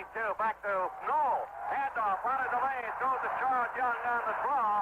And Young inside the 25, charges down to the 20, down to the 19-yard line before Stan White makes the stop on the play. And it's going to be very close to a first down. It'll be third down, about a yard and a half to go for the first down. The ball just inside the 20. Got about third down, around a yard or so to go for the first down. 12-10 to go. Dallas Cowboys out of the huddle. In the backfield, Robert Newhouse. In motion, Preston Pearson. Pitch out to Newhoff. At the 20-yard line, he is hit and missed there. Good defensive play. Well, they try to deploy two receivers on each side and then put a man in motion and pitch out to the fullback and let him run that sweep, but it's mighty tough to get blockers in front of that thing when they're so widespread by alignment. Jackie Wallace came up to make the stop right around the 20-yard line. So now it's going to be fourth down, a loss of about a yard and a half. Fourth down, and about 3 to go. And we'll have the field goal attempt by Efren Herrera. Well, Charlie Waters, that is, will hold, and it'll be a 37-yard blitz. The ball will be spotted down at the 27. High snap, kick up in the air. It's going to be off to the left, I believe. Wait a minute. Nope, it was good. It started to veer off to the left side, but it's good. A 37-yard field goal. And now the Cowboys failed here by only 4 with a score. The Baltimore Colts 14, the Dallas Cowboys 10. There's a timeout on the field. Now this for International Harvester Scout. Under God, the America, others pass by. There's an America out there most people never see. But you can when you own a rugged four-wheel drive Scout. Explore the back roads, discover a new fishing stream, go hunting, or take your family on a real outdoor camping trip. And now is the time to buy the 1976 four-wheel drive Scout of your choice. Because every international Scout dealer is ready to deal, and deal big. So don't miss out, America. Take a test drive today and get a four-wheel drive price you just can't afford to pass by. Scout the America, others pass by. Check your yellow pages for the International Harvester dealer nearest you. He's got a great selection of four-wheel drive Scouts in stock, and he's ready to offer you a money-saving deal right now. Bruce Blair just returned the kickoff for the Baltimore Colts from the 1-yard line up to the 25, a 24-yard return. And Baltimore will have it first and 10 at their own 25-yard line. 11-minute mark. We have rain falling here at Texas Stadium. Both Laidlaw and Mark Washington are okay. That's the word from the Cowboy bench. They're going to play in the second half. Bert Jones turns around, gives the ball to Lydell Mitchell at the 25, at the 30. And he fights his way up to about the 33. That'll set Baltimore back. Offensive holding is the call. And that'll nullify a good 8-yard sprint by Lydell Mitchell. Well, the Colts have got to make a long drive now. Lydell Mitchell's got to have the quickest feet of any halfback I've seen in a long time. That puts them back a little bit, and they need a long gainer here. The walk-off is 10, brings it back to the 15-yard line. And it now becomes first down and 20 instead of second and 2. It's first and 20 for the Colts. They're out in front by 4, 14 to 10. Roger Carr comes wide to the left. Deployed wide to the right is Glenn Dottie. Bert Jones. With Roosevelt leaks and Lydell Mitchell in the backfield. Jones looking to throw. Going long downfield. He's got Carr. Caught it at the 40. 35-yard line. He's knocked down there. Well, they went for all the marbles that time. They didn't get all the marbles, but they got the big gainer. And a lot of credit has to go to that Baltimore front line. Kenny Mendenhall, Elmer Collette, George Combs, Robert Pratt, David Taylor.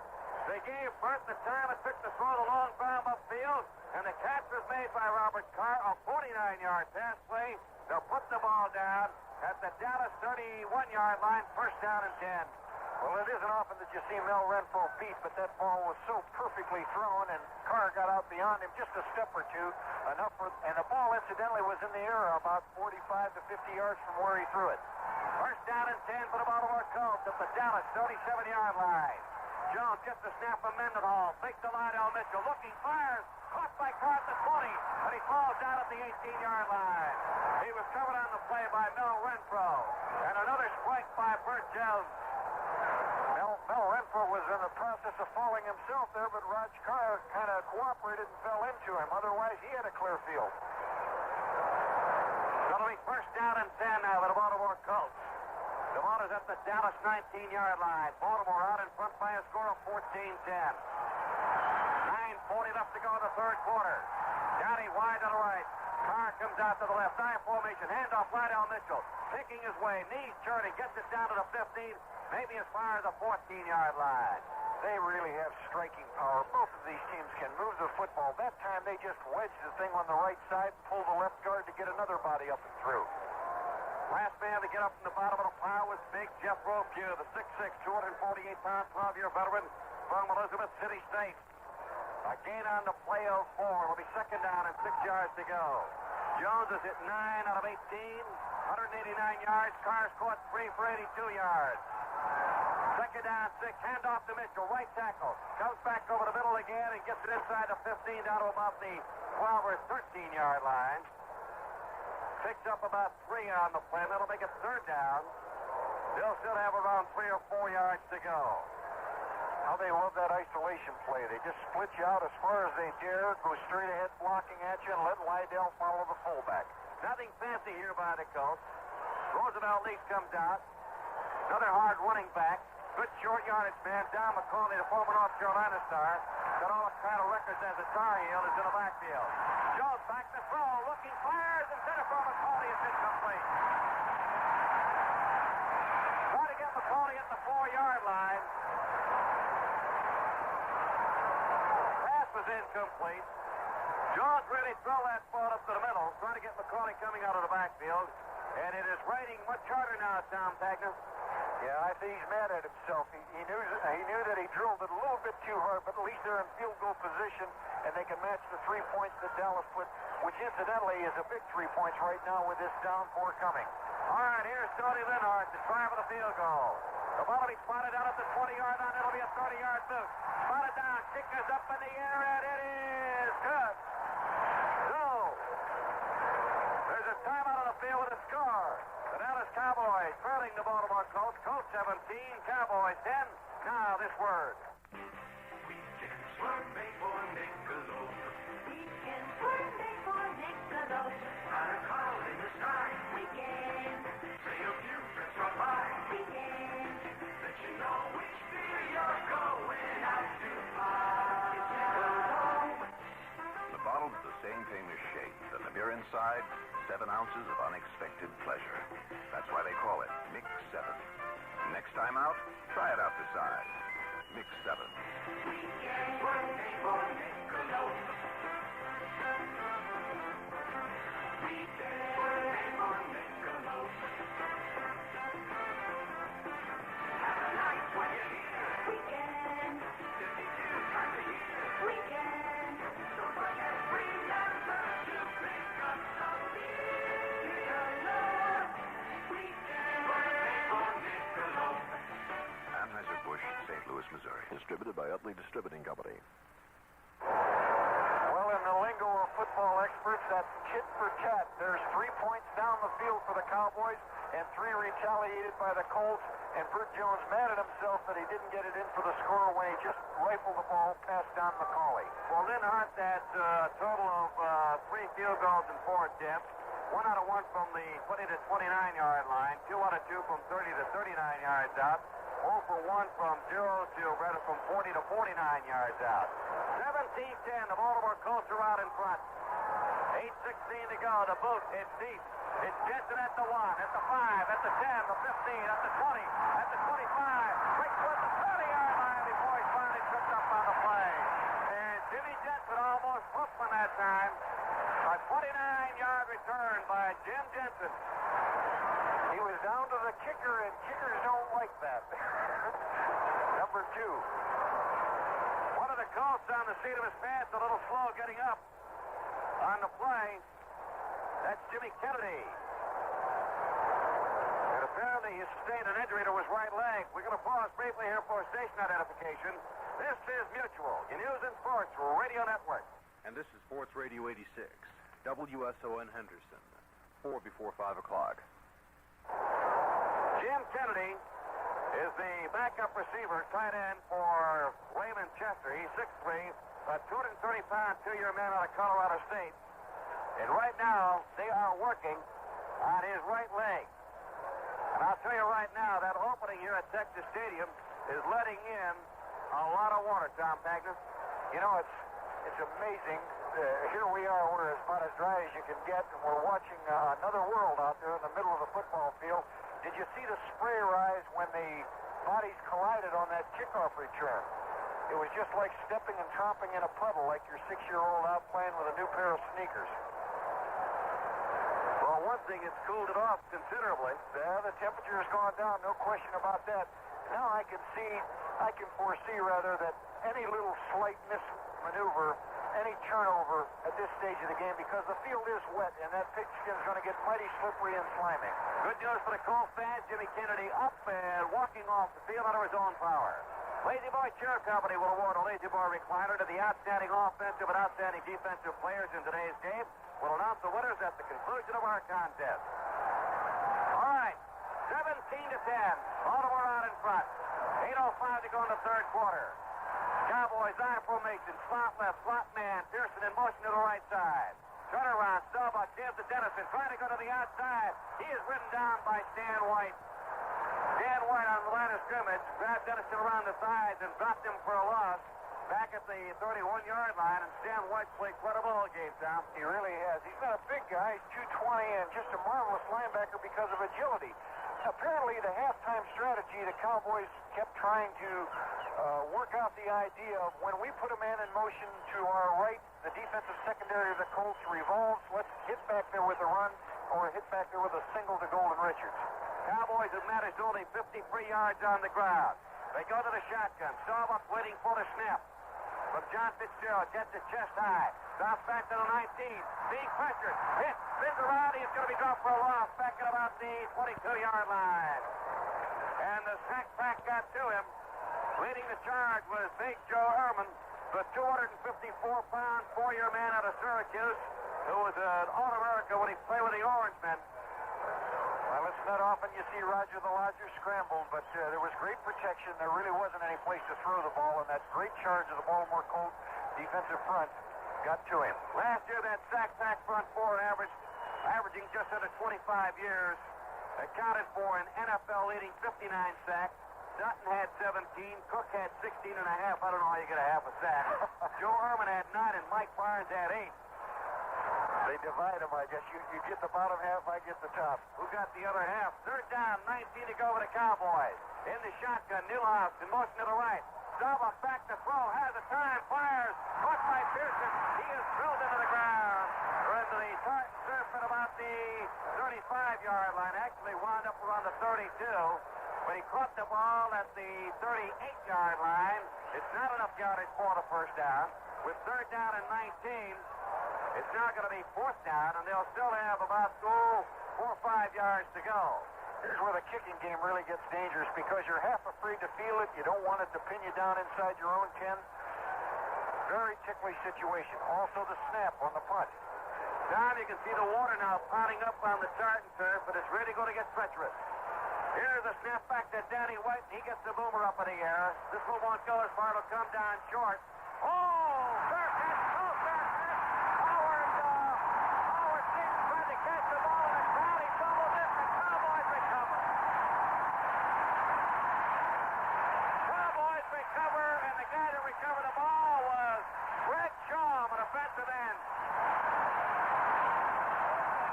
A bad case of judgment on the part of Howard Stevens to try to catch a short punt in the crowd, did not signal a fair catch.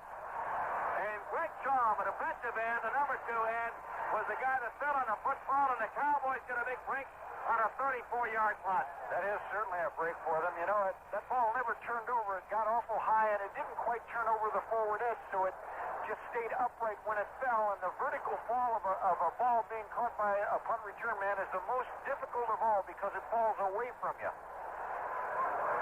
Well, I'll tell you, that's the first Baltimore fumble, the first recovery by the Dallas Cowboys, and they've got the ball in great position. There's a timeout with a score. The Baltimore Colts 17, the Dallas Cowboys 10. Now this word for Matus. There's lots of good reasons Matus Rosé is one of the most enjoyed wines in the world. Whenever I join Matus with my wine, whenever I serve, it's what my guests deserve. Daytime and night, Matus is just right. Have you tried their white haze? Oh, it's fine. Lots of good reasons why the juice is so pleasing. It's pink, imported wine from any kind. Yeah, I still feel the juice is a meal. It's an imported wine that helps make the meal. When I'm on the beach, it's always in reach. When he's buying the juice, I take one of each. Lots of good reasons why the juice is so pleasing. It's pink, imported wine from any kind. Whatever the reason, make it Matisse, rosé or white. The wine's made for your kind of food, your kind of good times. Matisse, the perfect wines anytime. Imported by Dreyfus Ashby and Company, New York, New York. On the first play, Doug Dennison gets about 3 yards up the middle. It'll be second down and 7 yards to go. Dennison now replaced in the backfield by Charles Young. Young teaming with Robert Newhouse. Wide to the right, we've got Drew Fish, and out to the left is Golden Richards. Billy Joe Dupre at tight end right side. Rain slackening a bit now. Second down, about 7 to go. Starbuck fakes, rolls to the right, throws, pass is caught, and hit knocked down immediately is the receiver, and that was Robert Newhouse, and he was hit hard in the smut of the back by Bruce Laird. Bruce Laird came up very quickly to make the hit on the play. 6'1", 198-pounder in his 5th year out of American International. And now the middle linebacker, Jim Chiansky, comes out. And into the ball game is Ray Oldham. Third down. 7 yards to go. No gain on the play. The ball is at the Baltimore Colts 36-yard line. And that Colts defense is going to have to step in here and not allow the Cowboys an opportunity to do something with that bubble recovery. Here's Starbuck back to throw, looking, firing on the corner. Got Golden Richards, got it! Roger Starbuck to Golden Richards for the touchdown. Richards got behind Jackie Wallace, and the Cowboys are within one of the Baltimore lead. Beautiful pass from Starbuck to Richards, who makes an over-the-shoulder grab, and it's now 17-16. What a great move by Golden Richards, Tony. What he did, the wide receiver, he made a 3 move. He started a little bit out, really put a spurt on to the inside like he's going to run a post. He got his man turned, and then bang, made a hard cut to the flag. Roger Starbuck with great protection, zeroed it in. Here comes the point after attempt, spotted down, kicked up in the air, and it is good. We've got a brand new ball game. We've been here before. A brand new ball game here. They went 34 yards in 3 plays. Roger Starbuck to Golden Richards on a 34-yarder. Beautifully executed play. And now it's a brand new ball game, 17-all with 4:32 left to play in the third period. We've had 4 fumbles in this game and 3 recoveries, and they've all turned into touchdowns. Starbuck 16 out of 18, 214 yards. Richards caught 3 for 80 yards, 2 for touchdowns. I really thought he was going to go for a shorter pass. They needed 8 yards, and he wanted that first down a little more conservatively. And in the flat, he had Newhouse. But apparently, Golden Richards did such a super job on his man. Starbuck spotted it, and that's the thing that they make small change from. Roger put it right on the money. Here a special account of the Muhammad Ali Ken Norton Heavyweight Championship fight. Tuesday, September 28th on Mutual Sports. This is not, nor will there be any other live or recreated blow-by-blow coverage. Only the special radio account of the fight, with interviews and a description of the action of each round immediately at the end of the round. That's Tuesday night, September 28th, over many of these Mutual Network stations.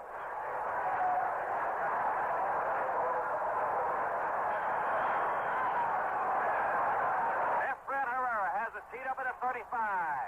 The run-up bounces one down the left side. It'll be free ball at the 27-yard line.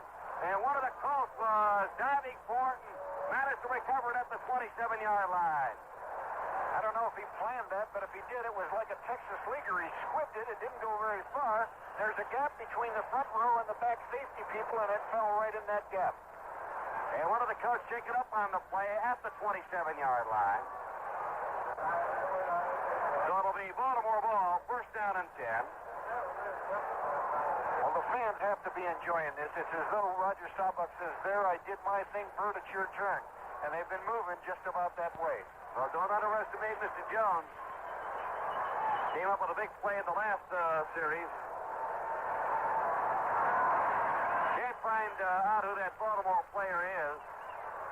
He is laying down on his side, over the far sideline at the 27-yard line. And Baltimore will put the ball in play at their own 27 with a brand new ball game at 17 apiece.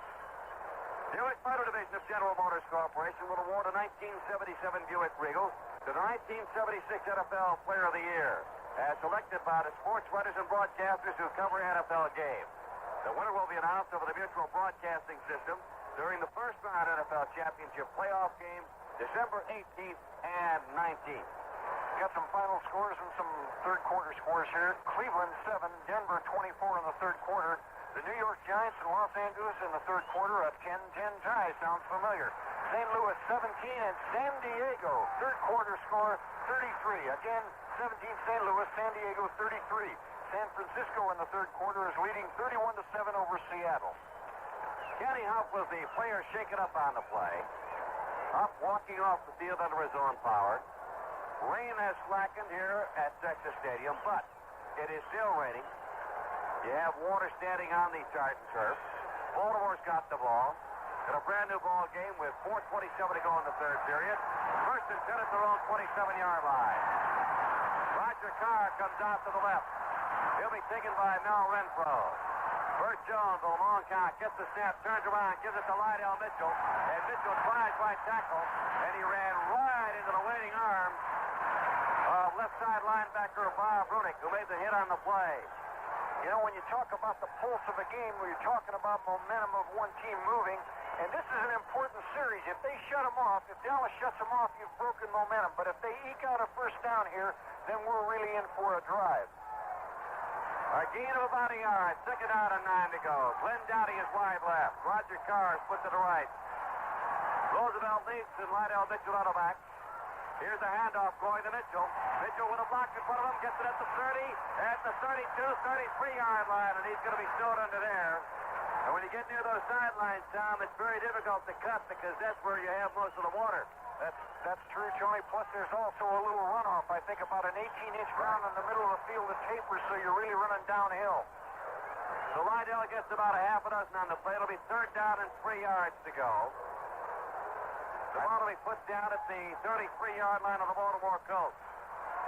So the big play coming up. Baltimore 5 out of 10 on third down conversion. Carr goes wide right. Out to the left, we've got Raymond Chester. In a spot to the right side is Glenn Dowdy. Two setbacks. To throw. Jones intended for Don McCauley. Pressured on the play, and the pass is incomplete. And the pressure came from Ed Too-Tall Jones, the 6'9", 265-pound, 3-year defensive end from Tennessee State, who came charging in from the left side. It's Baltimore 17, down to 17, fourth down. 4 yards to go, 3:04 left to play in the third period. I anticipate a punt rush here. I don't know that we'll get it, but I anticipate it with this kind of weather. David Lee, 3 boots, 38.5. Butch Johnson back to receive it at the 25-yard line. Gets it up in the air. Coming on down. Johnson will field it at the 30. Moves to the right. At the 35, the 40, the 45, the 50. He gets the 48-yard line. Falls out of the 44-yard line. Butch Johnson on a return to the Baltimore 44. And the Cowboys picking up steam. A 37-yard punt and a 27-yard return. Dallas for the ball at the Colts 44.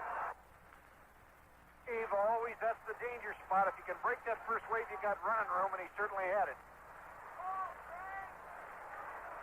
So the Cowboys come out of the huddle. Game is tied at 17.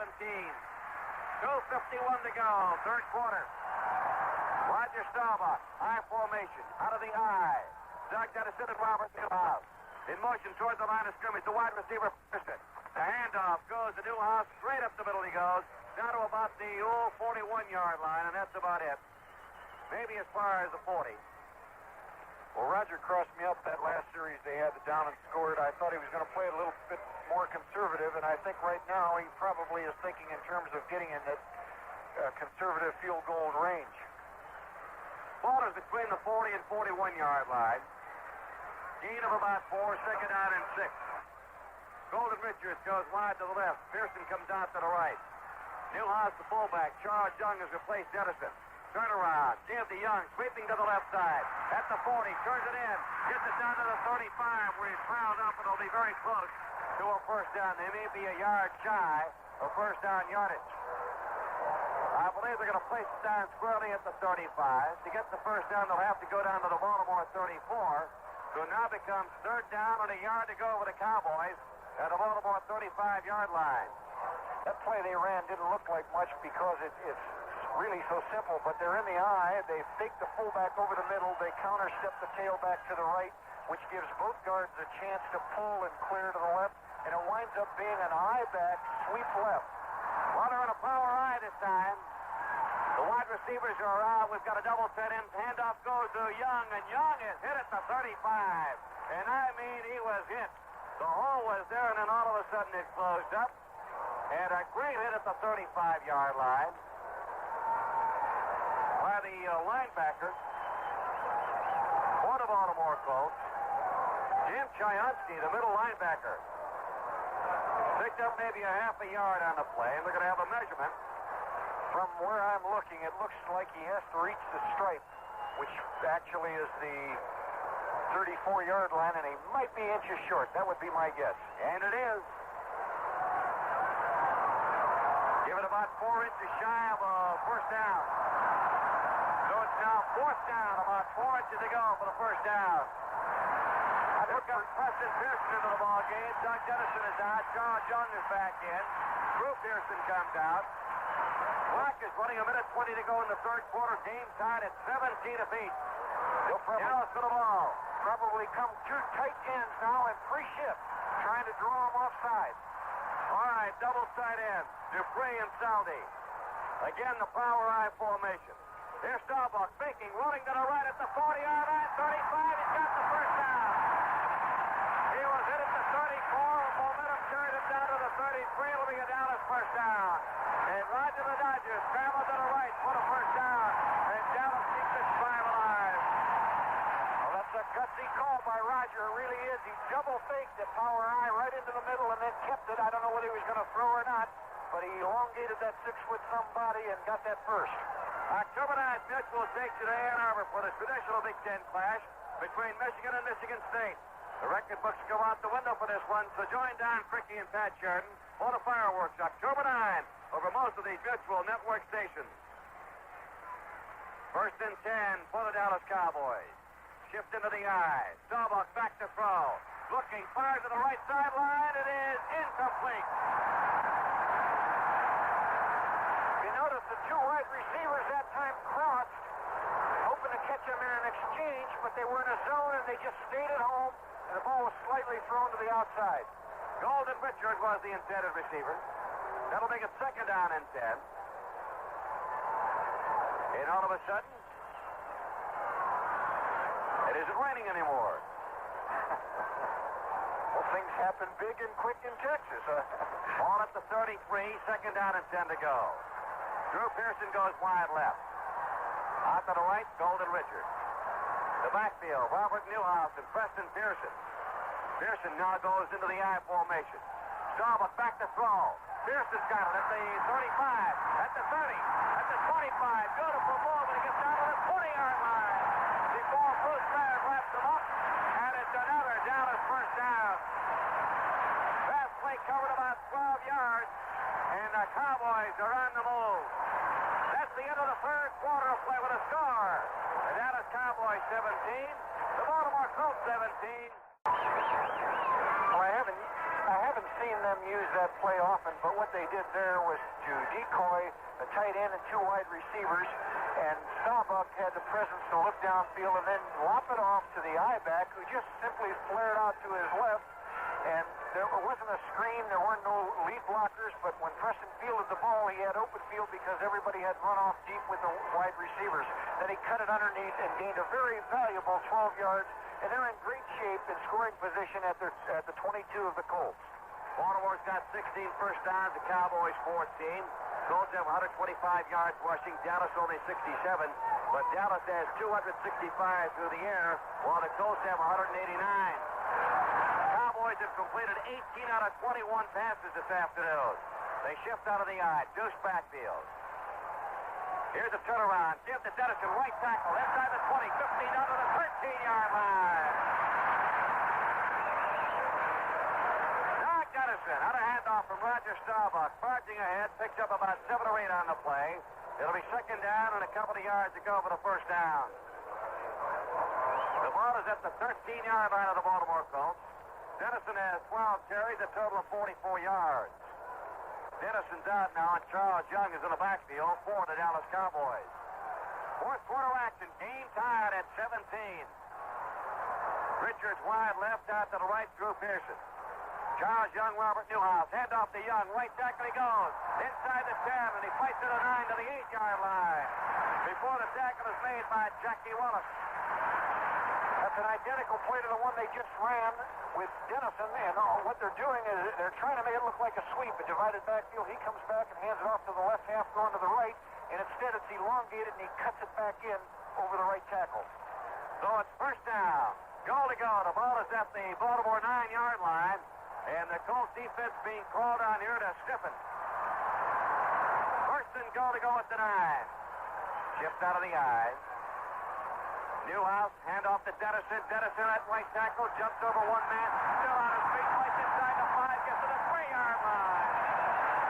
Doug Dennison, 6 foot, 208 pounds, 3-year veteran from Kutztown State. Just wouldn't go down, and he's inside the 5. And it'll be second down and goal to go. They'll put the ball down at the Baltimore 3. What a tremendous job, Tony. Robert Pratt and Elmer Collett, the right and left guard of the Dallas Cowboys, are doing. Both of them wheel. The first one kicks off the defensive end, and the other one is up and through. Richards goes wide to the right.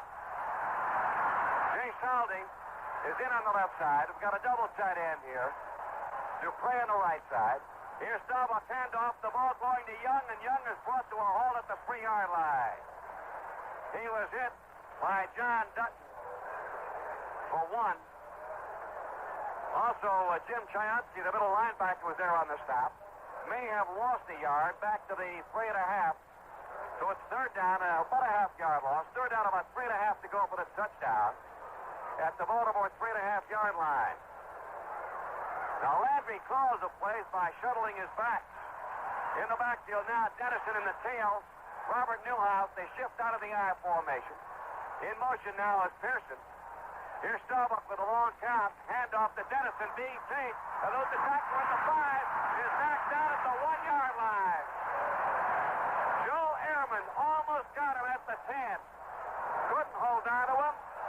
And Dennison got it down to the 1-yard line, where it now is fourth down and goal to go at the 1.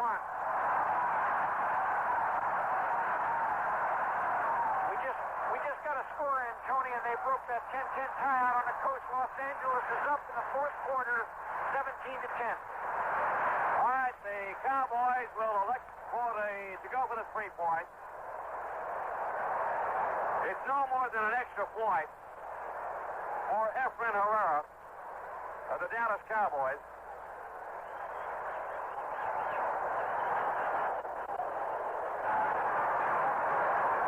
Ball to be spotted down at the 8-yard line.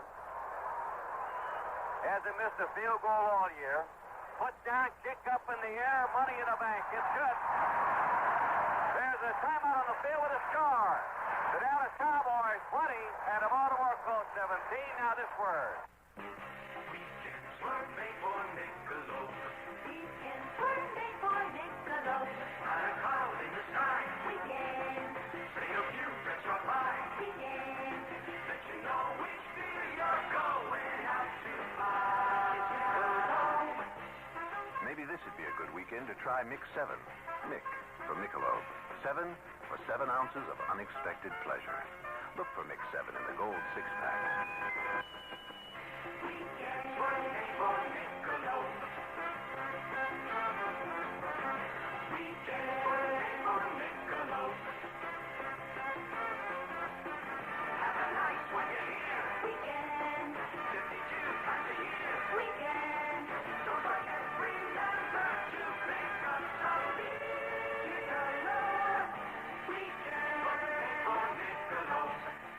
Anheuser-Busch, St. Louis, Missouri. Distributed by Utley Distributing Company. Johnny Roberts, we got a little ways to go yet. There could be a lot of things happen, but right now, off the top of your head, who would you think the outstanding player for Lazy Boy chair would be? I got to go with Roger Staubach. I know he's going to be sitting pretty in that Lazy Boy chair. I can't see anybody else getting the outstanding offensive player. Stan Weiss done a good job of linebacking. Defensively, here's a run up in a boot. It bounces around, fumbled at the 20, picked up at the 20-25, and falling forward, one of the big tackles got it up to about the 30-yard line. That was Kenny Novak. Ken Novak, who's a backup for Joe Ehrman, 6'7", 275-pound, number 1 draft choice out of Purdue. And that for Ken Novak may have been an all-time first. Got to run the ball. Quite likely. First and 10 for the Baltimore Colts. We're in the fourth quarter, and they're down by 3, 20-17. First time they have trailed. Jones thinking. Back to pass down the sideline. It's headed for Dowdy. It is incomplete. Pass was overthrown by Jones.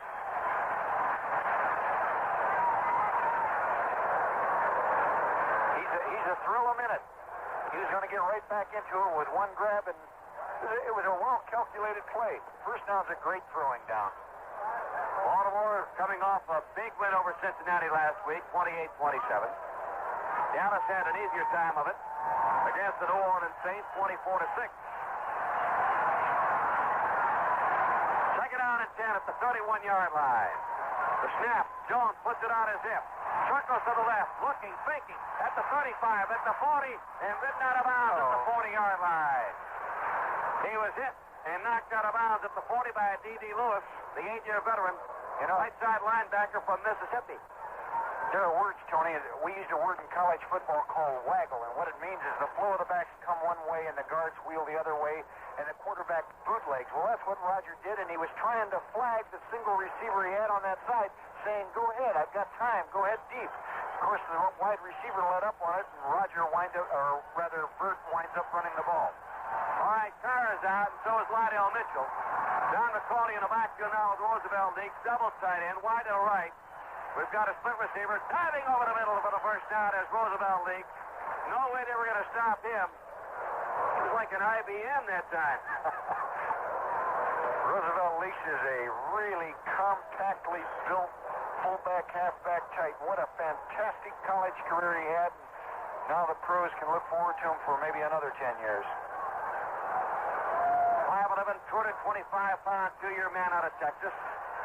And it's a first down for Baltimore at their own 43-yard line.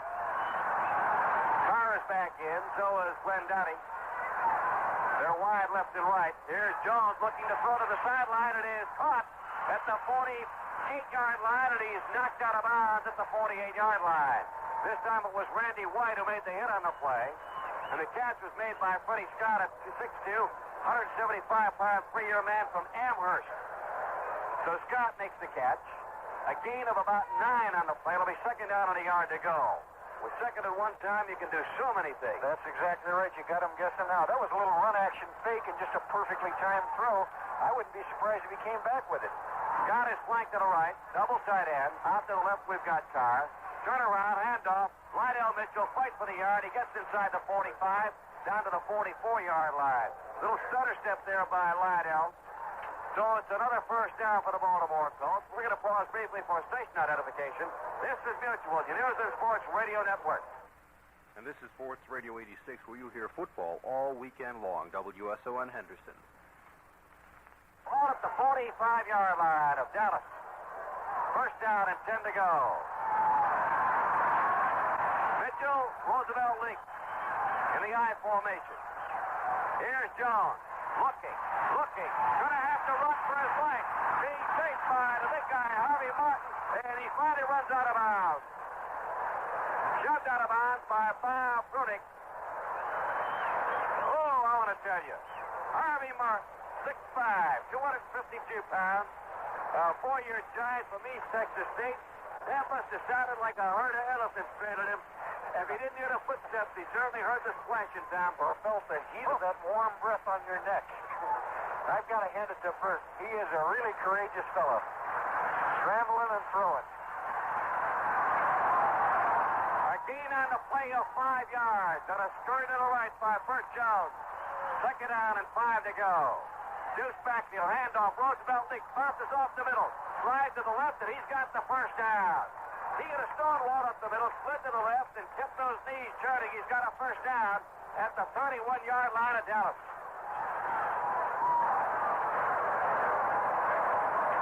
I don't think he even really had to look around for that. When his body just bounced into the opening, everybody had squelched the middle, and he bounced off to the left. That great balance they have. Burt Jones has had to run it 4 times, good for 33 yards. Carr wide left. Out to the right.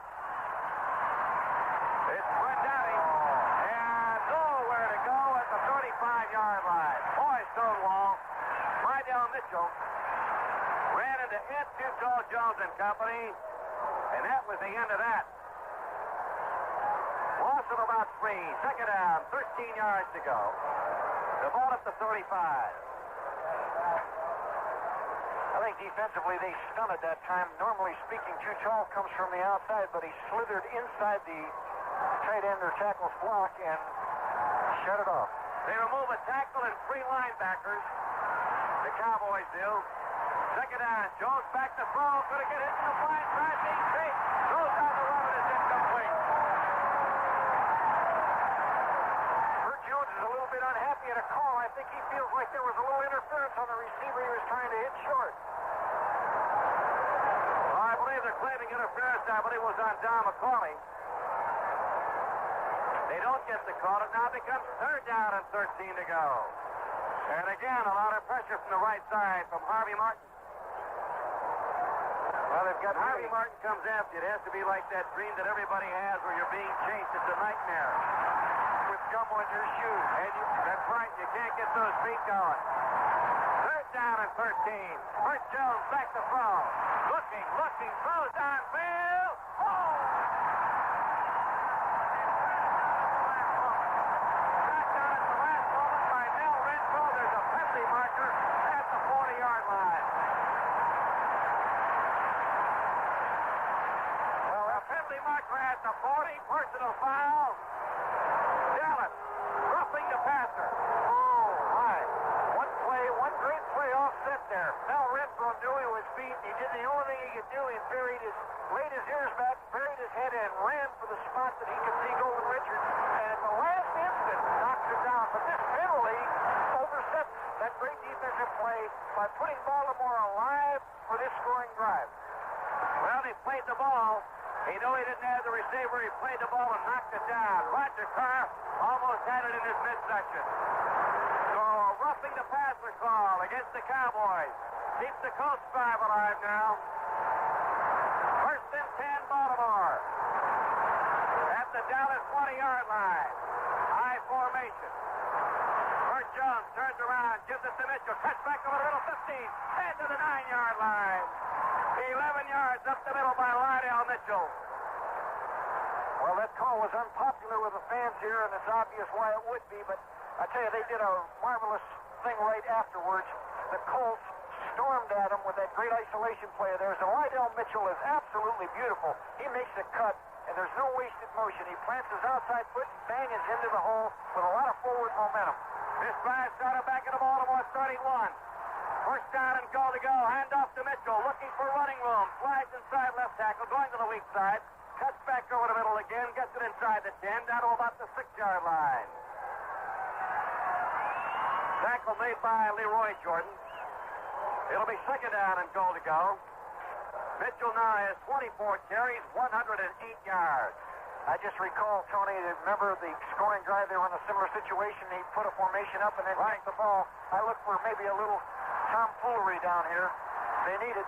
Carr is wide right. Here's Jones pitching. Mitchell with a blocker in front of him. Cuts it at the 10. At the 5. His hit is knocked down right around the 3-yard line. The stop on the play by the linebacker, Bob Brunig. And it now becomes third down. Goal to go at the 2. John McCauley coming in. Roosevelt Leaks is in the backfield. 2 power runners. Decision. 6 minutes to go. 2 plays to score a touchdown and 2 plays, one of which you can try a field goal. Right now it's Cowboys 20, Colts 17. Approaching the 6-minute mark, fourth quarter. Here's Jones getting the snap, handoff. McCauley tries the goal line. Did he make it? Touchdown, Baltimore. John McCauley up and over for the score. He thought he broke the plane of the goal line, and it's now 23-20, Baltimore.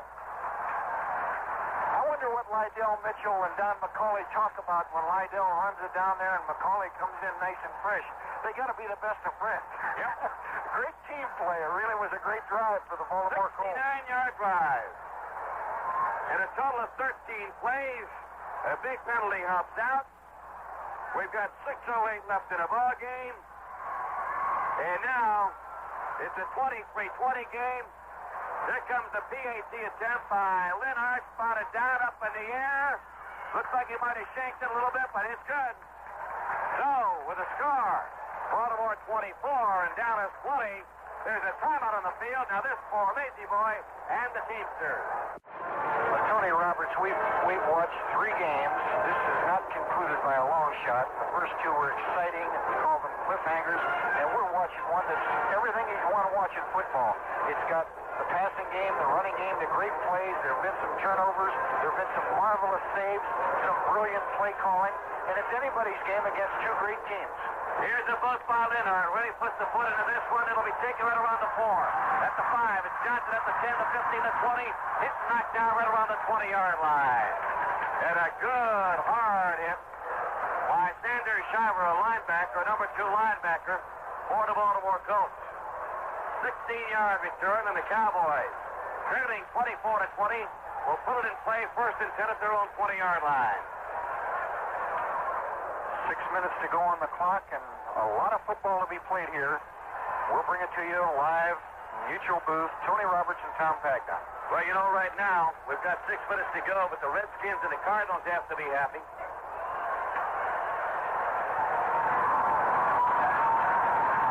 24-20 Baltimore. 6 minutes to go. First down and 10 at the 20-yard line. Here's Starbuck taking the handoff, looking to throw, throws the screen at the 15, the 20, the 25, and Pearson at the 30, at the center out at the 35, at the 40, at the 43.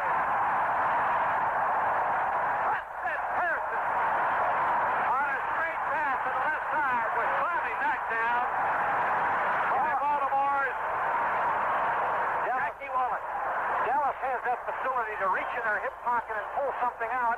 It's a long gainer. That time, that little screenplay was hidden because it was the off halfback, the right halfback that dove, and then sneaked out on the left side of the line where only a split receiver had raced downfield. Then the line formed in front of him. A beautiful pickup and a great piece of running afterwards. 23 yards, Starbuck to Pearson. First and 10, Cowboys. In motion to the near side is Golden Richards. Roger back to throw. Starts to throw. Ball, who's got it? They're going to say that his arm was moving forward when he was hit by Big Joe Herman. Herman came in like a locomotive and hit Starbuck. And he was going deep down the far sideline for Drew Pearson. Woo! I think only Roger Starbuck could have put it out that far. That's a good 45, 50-yard toss. All right, Starbuck is now 18 out of 22, 249 yards. Preston Pearson, 3 catches, 54 yards. Second down and 10 to go. The ball is at the Dallas 43-yard line. We're in the 4th quarter. 5 minutes and 2 seconds left to play. Pearson goes out to the right. Out to the left is Golden Richards. Starbuck reaching under center Johnny Fitzgerald. Now from the flanker spot, Dennison moves back to the setback, takes the handoff, comes up the middle, gets to the 45-yard line. Jim Chiansky is there. So is Freddie Cook, the defensive left end. And a lot of other Baltimore Colts. That's that play that they ran so successfully on their last scoring drive inside the 20, where their divided backs handed off. It looks like a sweep, but he moves it in off tackle. Dennison comes out, and a hard-running Charles Young joins Robert Newhouse in the Dallas backfield, along with Roger Starbuck. Third down and 7 for the Cowboys. They've got it at their own 45-yard line. Starbuck, who's had a magnificent day, now employs the shotgun. Standing at the 40, waiting for the snap. Gets it belt high. Drops back to the 33. Looking, firing upfield, and it's caught. Oh!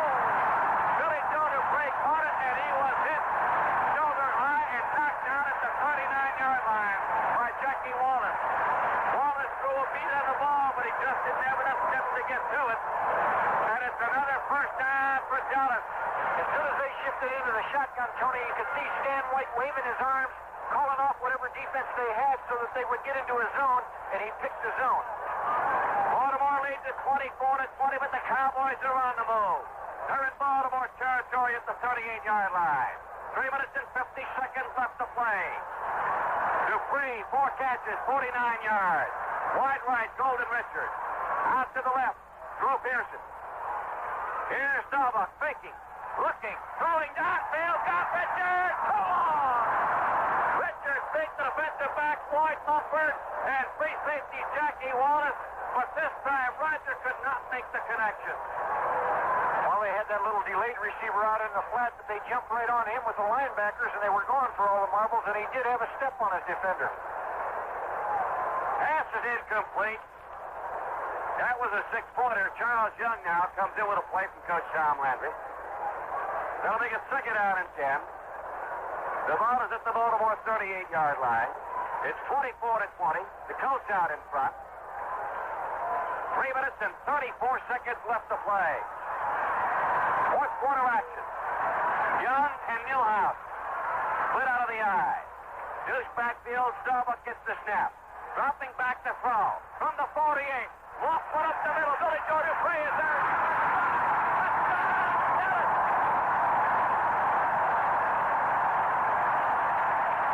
Touchdown, Cowboys.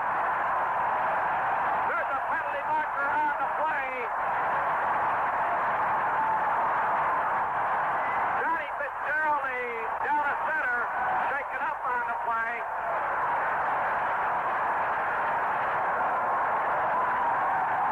38-yard touchdown pass from Roger Staubach.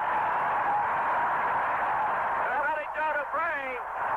Well, he put a little air under that ball, and it was a little wobbly for Roger. Dupre had his man, the defender was running with his back towards the line of scrimmage, chasing, and overran the defense of it. Dupre had the presence of mind to come back and rebounded, caught it about 2 or 3, and of course got in easily. And the Cowboys come back with an 80-yard march. They lead at 26-24. 6 plays, 80 yards. Here's Herrera for the PAT. It's up, and it is good. For the score, Dallas 27, Baltimore 24. There's a timeout on the field. Now this for Buick. Here we are talking with one of the thousands and thousands of people who bought a Buick this year. This is a Skylark, right? That's right, pretty, huh? Indeed it is. You want to sit in it? I'll let you for $1.25. Do you charge to let people sit in your Skylark? Oh, this is a very nice car. Look, I figure when word gets out, people will be lined up for blocks. Hey, you want to honk the horn? Give me a dime. Listen, sir, Buick dealers let people do this for free. They do? Yeah. Well, I think they're missing a good bed. Buick, dedicated to the free spirit in just about everyone. Well, sir, I see you're one of the many people who bought a new Buick Century. That's right. Boy, you want to talk about roomy and comfortable. Just take a look in there. Go ahead. But you have curtains hanging in your car. Yes, wallpaper, too. Well, why's that? Well, we like the Century so much, we decided to sell the house and live in it. Huh. Oh, doesn't that get just a little crowded? Oh, I suppose it might after a while, but well, we aren't home that much. Oh. Yeah, we got a little Skyhawk up north. Buick, dedicated to the free spirit in just about everyone. Well, Tony, it dawns on me that with a great offensive explosion on both teams' parts, it's going to be mighty difficult to pick a great defensive player for today. Johnny, last couple of weeks against Pittsburgh and Oakland, and last week the Rams and the Vikings, this is when all the fun started. Now we're really going to get into the meat of the ball game. The form holds true. 3:27 left to play in the game. Cowboys 27, Colts 24. Roger the Dodgers 20 out of 25, 307 yards, 2 touchdown passes. Billy Joe Dupre, a CD, 5 catches, 87 yards. You know, Work from the Baltimore bench. Jimmy Kennedy's got bruised ribs. Kenny Huff is muscle cramps. Doubtful that either will be back. You know, there was a catch that Billy Joe Dupre made just prior to that touchdown catch.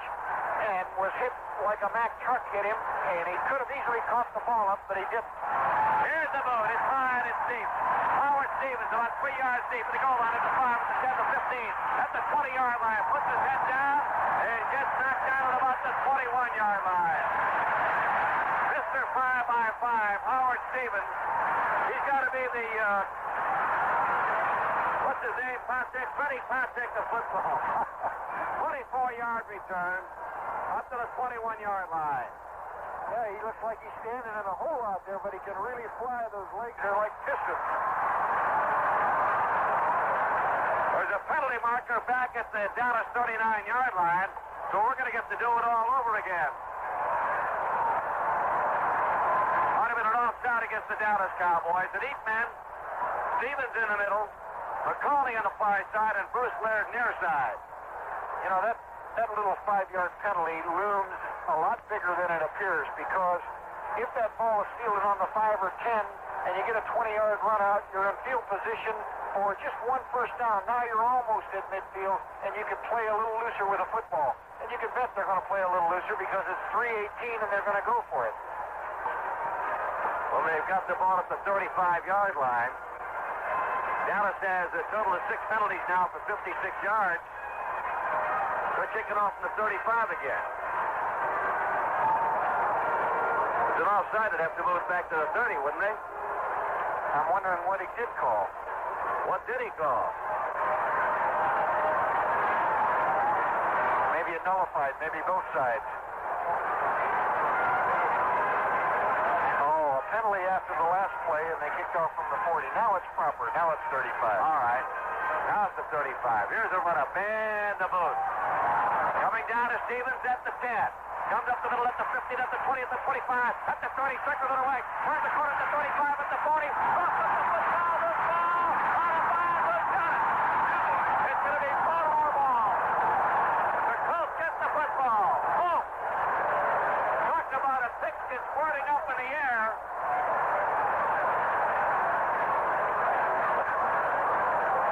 Baltimore gets the ball. It'll be 1st and 10. Baltimore at the 38-yard line. That's the old helmet on the ball trick. Great defensive play. Stuck him. He had some open field. He made a great cutback. He sure did. So Stevens brings it back to the 38-yard line where it's 1st down and 10. Baltimore trailing 27 and 24. 3:05 to go in the football game. Jones back to throw. Looking, throwing right side. It is, oh, look at it. It was knocked down at the last moment. The pass was intended for Glenn Doughty. That's a grand play on Mel Renfro and the strong safety. What you're trying to do there is you've got a man on the sideline. How fast can the quarterback get him the ball in the ground that the safety has to make up to get to it? And he just barely did. We've had a total of 48 passes in this game and no interception. Yes. 2nd down and 10. Jones back to throw. Here comes the Cowboys. Screen. McCauley's got it. 35. At the 40. At the 43-yard line. So he will pick up about 5 yards on the play. And now, Tom, the Dallas defense, that front four really teeing off. Well, I'll tell you, that was a great play by Larry Kohler, the Cowboys' defensive tackle, because he actually put a charge on the passer, saw that it was a screen, hustled his tail over to the sideline, and made a great play. Bill Gregory and the 3 linebackers come out. 3rd down, about 4 yards to go for the 1st down for the Colts. They've got it at their own 43-yard line. Big play for Baltimore. 2:20 on the clock. Baltimore trails 27-24. Jones back to throw. Sideline pass, no good. They sent it for down McCauley. Trying to get it to his halfback in front of the Baltimore bench. He rushed that ball. They had a defensive stunt on. They folded the defensive end and tackle on the left side. And Bert Jones had to unload the ball too quickly. 65,101 screaming fans respond. 2:13 on the clock. David Lee back to boot. Averaging just about 39 yards a kick. Butch Johnson deep for Dallas back at the 10-yard line. for the snap is Lee. Gets it. Gets it up in the air. Johnson coming up at the 15-yard line. Makes the grab. Eludes one tackler. And then is dragged down at the 16-yard line. And it'll be Dallas ball first and 10 at the 16. Well, it's a defensive thing now. 41-yard punt and a 2-yard return.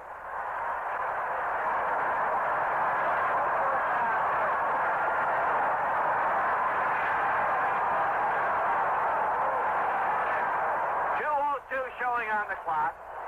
First and 10. The ball is at the Dallas 16-yard line. Golden Richards out. Doug Dennison's in the backfield. Drew Pearson comes out to the left. The Cowboys employing the double tight end. High formation. They're going to try to grind it out, use up the clock. Right tackle, maybe a yard or two up to the 17-yard line, and that's it. There's a timeout with a score. The Dallas Cowboys 27. The Baltimore Colts 24. Now, this word. Weekend Sunday for Niccolo. Weekend Sunday for Niccolo. On a cloud in the sky. Weekend. Sing a few friends drop by. Weekend. Let you know which beer you're going out to buy. The bottle's the same famous shape, and the beer inside, 7 ounces of unexpected pleasure. That's why they call it Mix 7. Next time out, try it out the size. Mix 7. Weekend Sunday for Niccolo. Weekend Sunday for Niccolo. Have a nice when you're here. Weekend. 52 times a year. Weekend. So forget free that time to pick up some Niccolo. Weekend Sunday for Niccolo. Anheuser-Busch, St. Louis, Missouri. Distributed by Utley Distributing Company. And one down run off. The Colts have got to go to defense, make them cough up the ball if they're ever going to get another possession in this game.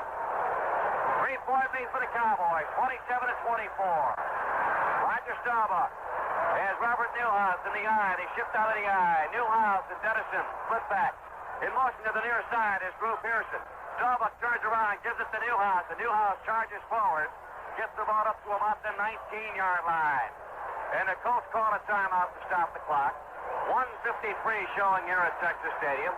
Dan White coming to the sideline to talk over defensive strategy. This is a big play, 3rd down and 7. It's a run-action play, but you hate to put the ball in the air.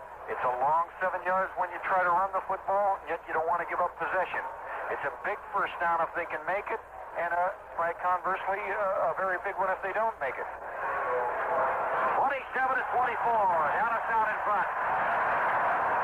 Got one score on here, Tony. It's a surprise. I think it's their first win. 43, San Diego 43, St. Louis 17 in the 4th quarter. Well, of course, we got the big game tomorrow night, the Redskins and the Eagles. That'll be played at Veterans Stadium in Philadelphia. Don Christie and I will be there. And Redskins, of course, going to be battling for a share, if the 27-24 Dallas lead holds up, of the top spot in the National Football Conference East. I think it's the Washington Redskins that has that skinny little kid by the name of Theismann that I recall so well. Yes. Well, he made a little hay for us in his day, I'll tell you. Lions in high school, right? Well, I did then. 1 minute and 53 seconds remain in the game. 3rd down, 6 for Dallas. They lead 27-24. They've got the ball at their own 20-yard line. Staubach waiting for the snap. Rolls to the right. Looking to throw. Does throw. Catch by Dupre. Was he out of bounds? No thought he was out of bounds. Did not have his feet inbounds. And it's incomplete. That's going to make it 4th down and 6 to go. Well, that was the decision. Hated to put it in the air, so he tried to do something as safely as he could by rolling towards a little out pattern. But it got too close to the sideline for Dupre to juggle and keep in bounds. Danny White has punted 3 times, averaging just under 40 yards a boot. And Howard Stevens is back at the Baltimore 34-yard line. White standing at the 5, waiting for the snap. Here it comes. Chest high, gets the boat up in the air. It'll come down at the 50-yard line. Takes the bounce, And it is covered there, and Baltimore's got it in good field position at their own 46. Well, they put the rush on that time, Tony. I knew they were going to try to go for the block. It was the only sensible thing to do, and it consequently didn't leave much chance for a return. First and 10 for the Colts at their own 46-yard line.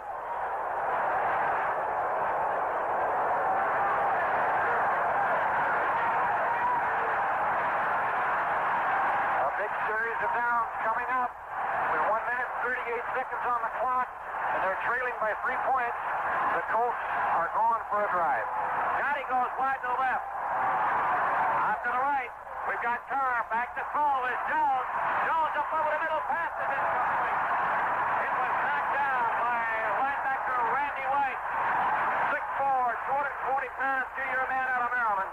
Try to feature this, if you will. Now the Cowboys are going into a two defensive end rush, and a middle nose guard who fall off and play for the draw. Everybody else plays defense, 8-man secondary. 1:33 left to play. Second down and 10 to go. A field goal would put it into sudden death.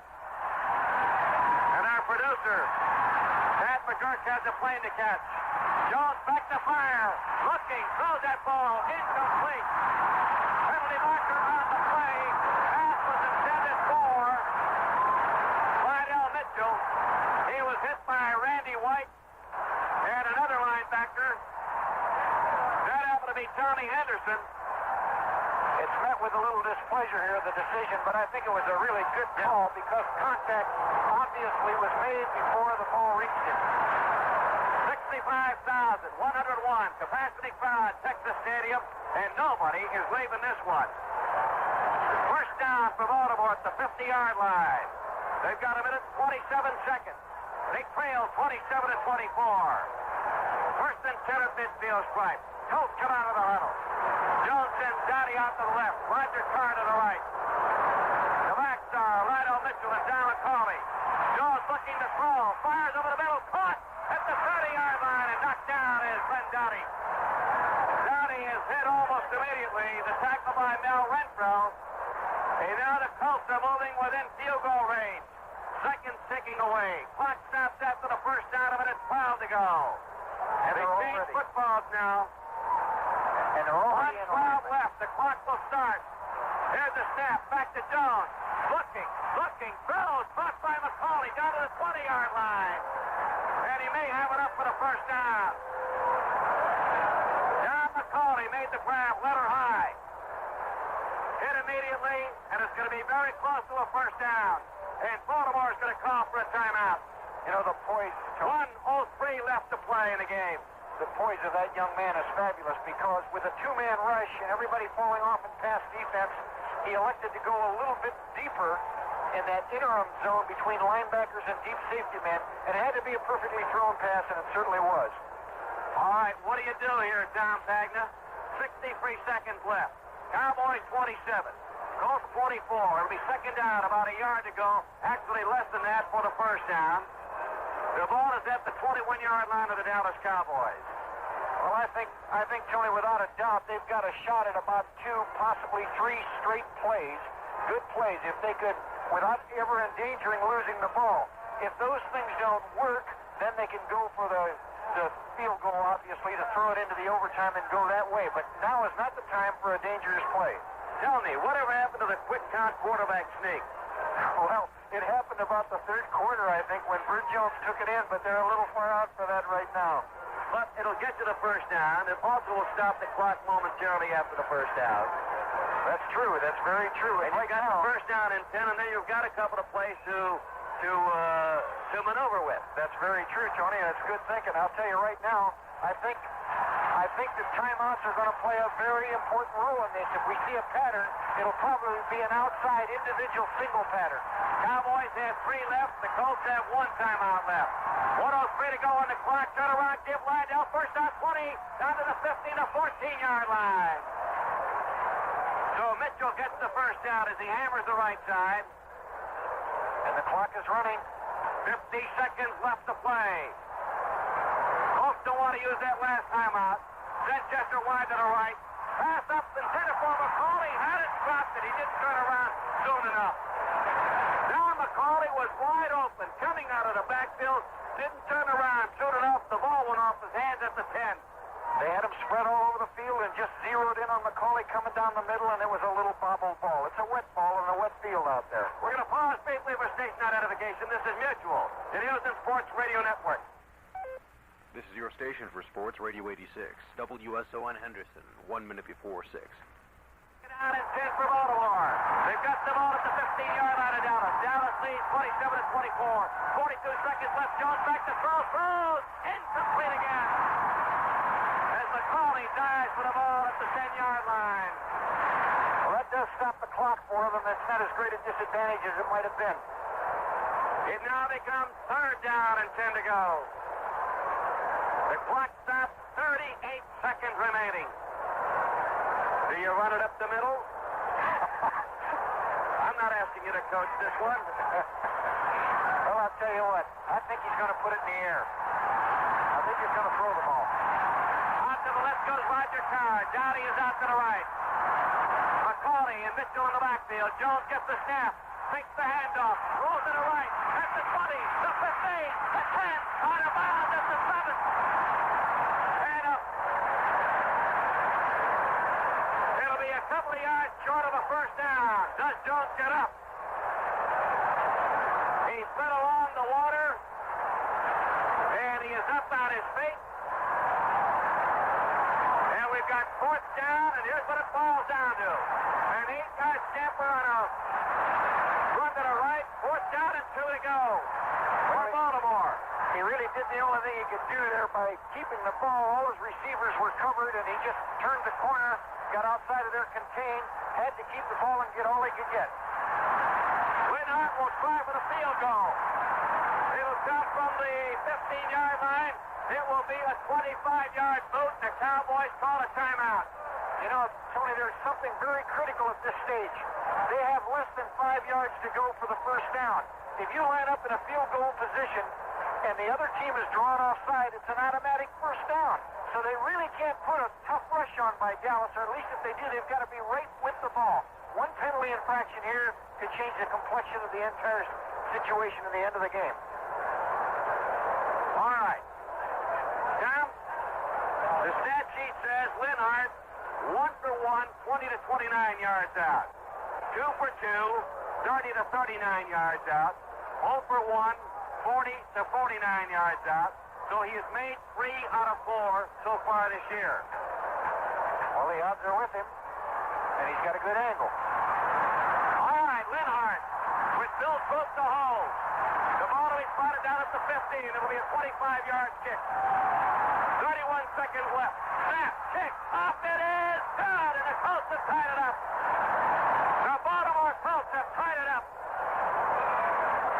It's a brand new ball game at 27 with 28 seconds left. And if there's any better football than Sunday afternoon football on Mutual, I haven't seen it yet, my friend. No, I'll buy that. What a really wonderfully played football game we've seen today. Everything that could happen has happened. They played well. We've seen a little bit of everything, and a great explosion of the 2 fine quarterbacks. Talk about Burt Jones, Roger Staubach, 2 of the finest in the league, exploding for chunks of yardage. A brain battle, picking the right play at the right time and against the right defense, making that fine move that Burt Jones made just to save possession of the ball, rolling out on the 3rd down, not being able to do anything with it, getting all he could get and setting it up for the 4th down field goal, tying field goal, 27-27. 28 seconds left, so it's not over yet. Jensen is out to the right. Near side, we've got Butch Johnson. Linhart will kick it off at the 35-yard line. What a football game. Cowboys 27, Colts 27. On a 25-yard field goal by Tony Linhart. You know, one thing I'll say, too, Tony, it's only been a week ago that the Baltimore Colts were in a 27-28 wing ding with the Cincinnati Bengals, so they're not new to this. Here's the boot, up in the air, coming down to Johnson at about the 5-yard line. Takes it at the 4, the 5, 10, 15, at the 20, the 25. It's knocked down at the 30-yard line, 31-yard line. Good hit in there by Baltimore's Ron Lee, the running back. That's his second fine tackle. So we've got 23 seconds left to play. First and 10 for Dallas. They've got the ball at the 32-yard line. Game is tied at 27-all. Will we go to overtime for a second consecutive Sunday? I'd say the odds are with it, Tony. If he throws a bomb here and he goes for all the marbles against the prevent defense, he's only hoping there'll be an interference call or a lucky completion. All right, Staubach goes into the shotgun. Pearson wide right. Golden Richards out to the left. Roger gets the ball. Back to the 20-yard line. Looking, throwing to the right sideline, and it's caught by Pearson. And he's out of bounds at the 49-yard line. Lloyd Mumford covering on the play. That's a case of the wide receiver running deep. You're afraid to get beat deep, so defensively you back up, and he does a little turnout. And with a great arm like Roger Staubach has, he has the ball right on the money and got himself that first down. Preston Pearson now on the backfield for the Dallas Cowboys. Staubach 21 out of 27, 326 yards. Golden Richards wide right. In the backfield, Preston Pearson, Robert Newhouse. Drew Pearson is wide to the left. In the shotgun, Newhouse now in motion to the near side. Staubach back to throw. Looking, going to bomb. Long. Penalty marker on the play. Nobody there. There's a penalty marker on the play.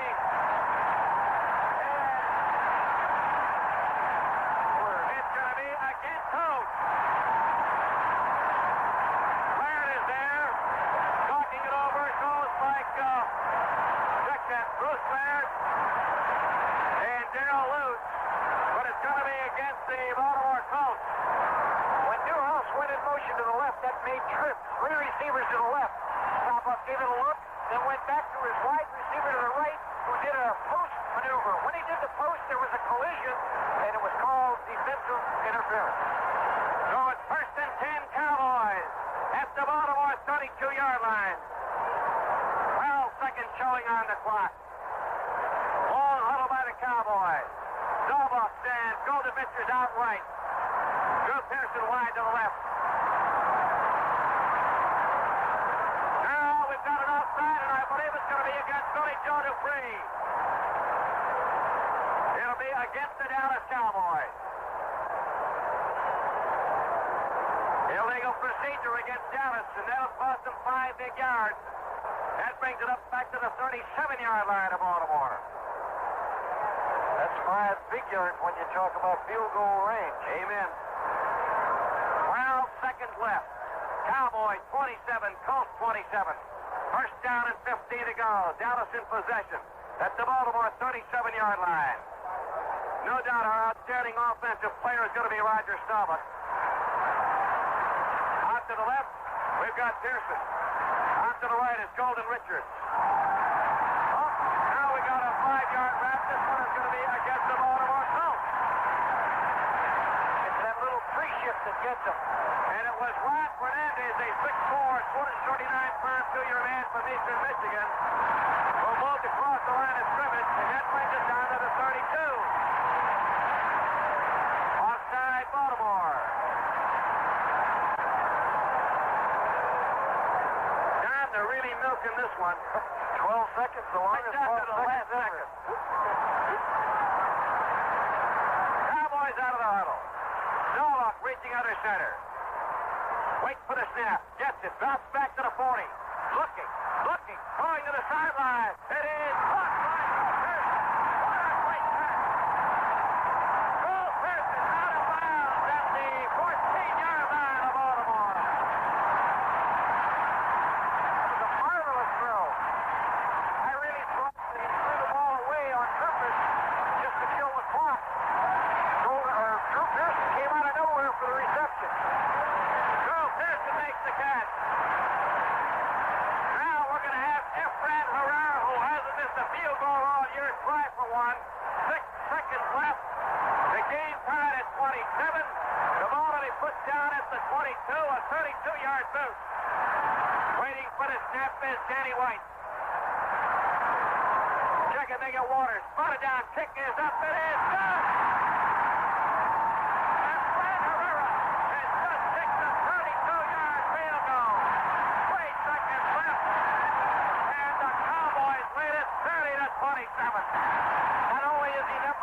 their program, Tony. Right now, he's number one in the Dallas People's heart. 68 play, make that 68 yards in 6 plays.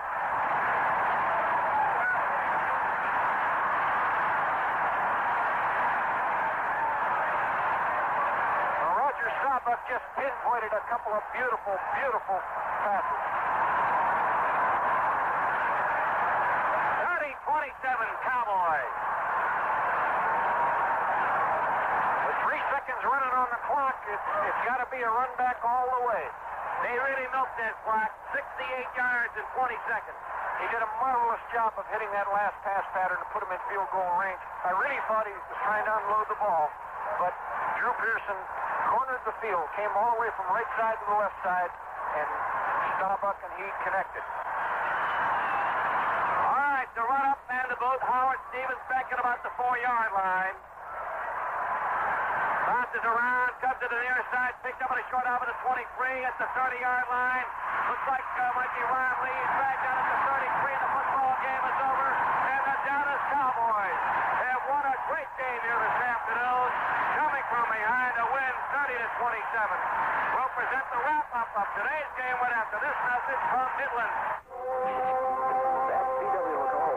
CW's all over the radio. Hey, good buddies, this here's the old rubber duck. Hey there, Mr. Duck. You know, someday you're going to want the best in CB radio. I wish I had one. So you'll get a Midland CB. If I can afford it. Well, why not go ahead and get a Midland CB? Right now at your Midland Convoy headquarters, you can get the best in CB at the very best price, too. No fooling. Those selected Midland CBs are now at special sale prices. Midland's on sale? You can save up to 35% at participating dealers. Hey, I can't afford it. And remember, when you get a Midland CB, you get a Convoy buddy. So look for the Midland Convoy headquarters near you. There's one right up ahead. Hurry on in. All right. Tell them CW sent you. I will. And don't miss the special sale prices on selected Midland CBs. I won't. Those Midland's all the CB you're ever going to need. That's a big 10-4. Hey, good buddy. Huh? Left the keys in the car. Oh, yeah. Thanks, CW. Wait a minute. How'd you do that?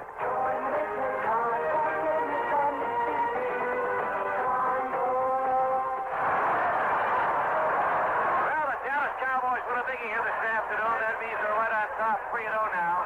The National Football Conference League. St. Louis was losing. The Redskins play the Eagles tomorrow night. So on Tuesday morning, it could wind up the Cowboys and the Redskins at the top of the heap in the NFC East. And the Cowboys, with Roger the Dodger back there, 68 yards, 6 plays in a matter of about 23 seconds. They really milked the clock. A super catch by Drew Pearson, who was double-teamed on the near sideline.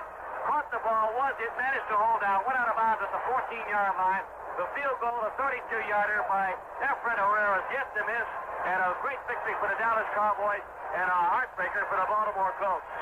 Well, indeed it was, Tony. The Colts refused to be denied. I mean, they just absolutely came back. They led the thing the first half, then fell behind on a field goal and an 80-yard drive by the Cowboys.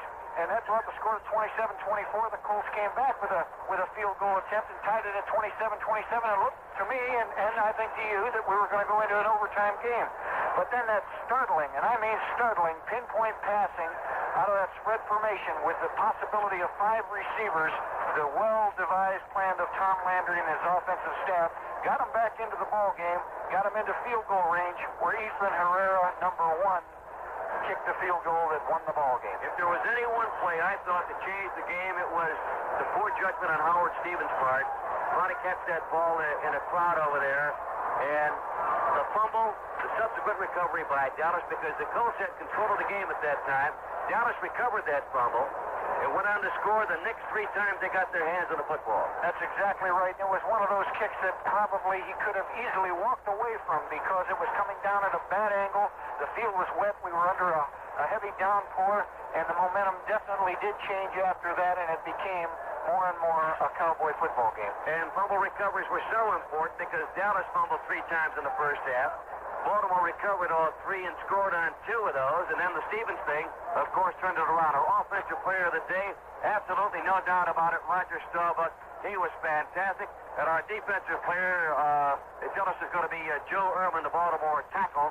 So Staubach gets the offensive player award. He'll get a lazy boy chair as the outstanding offensive player. The outstanding defensive player in today's game, of course, is Joe Ehrman, the big tackle from the Baltimore Colts.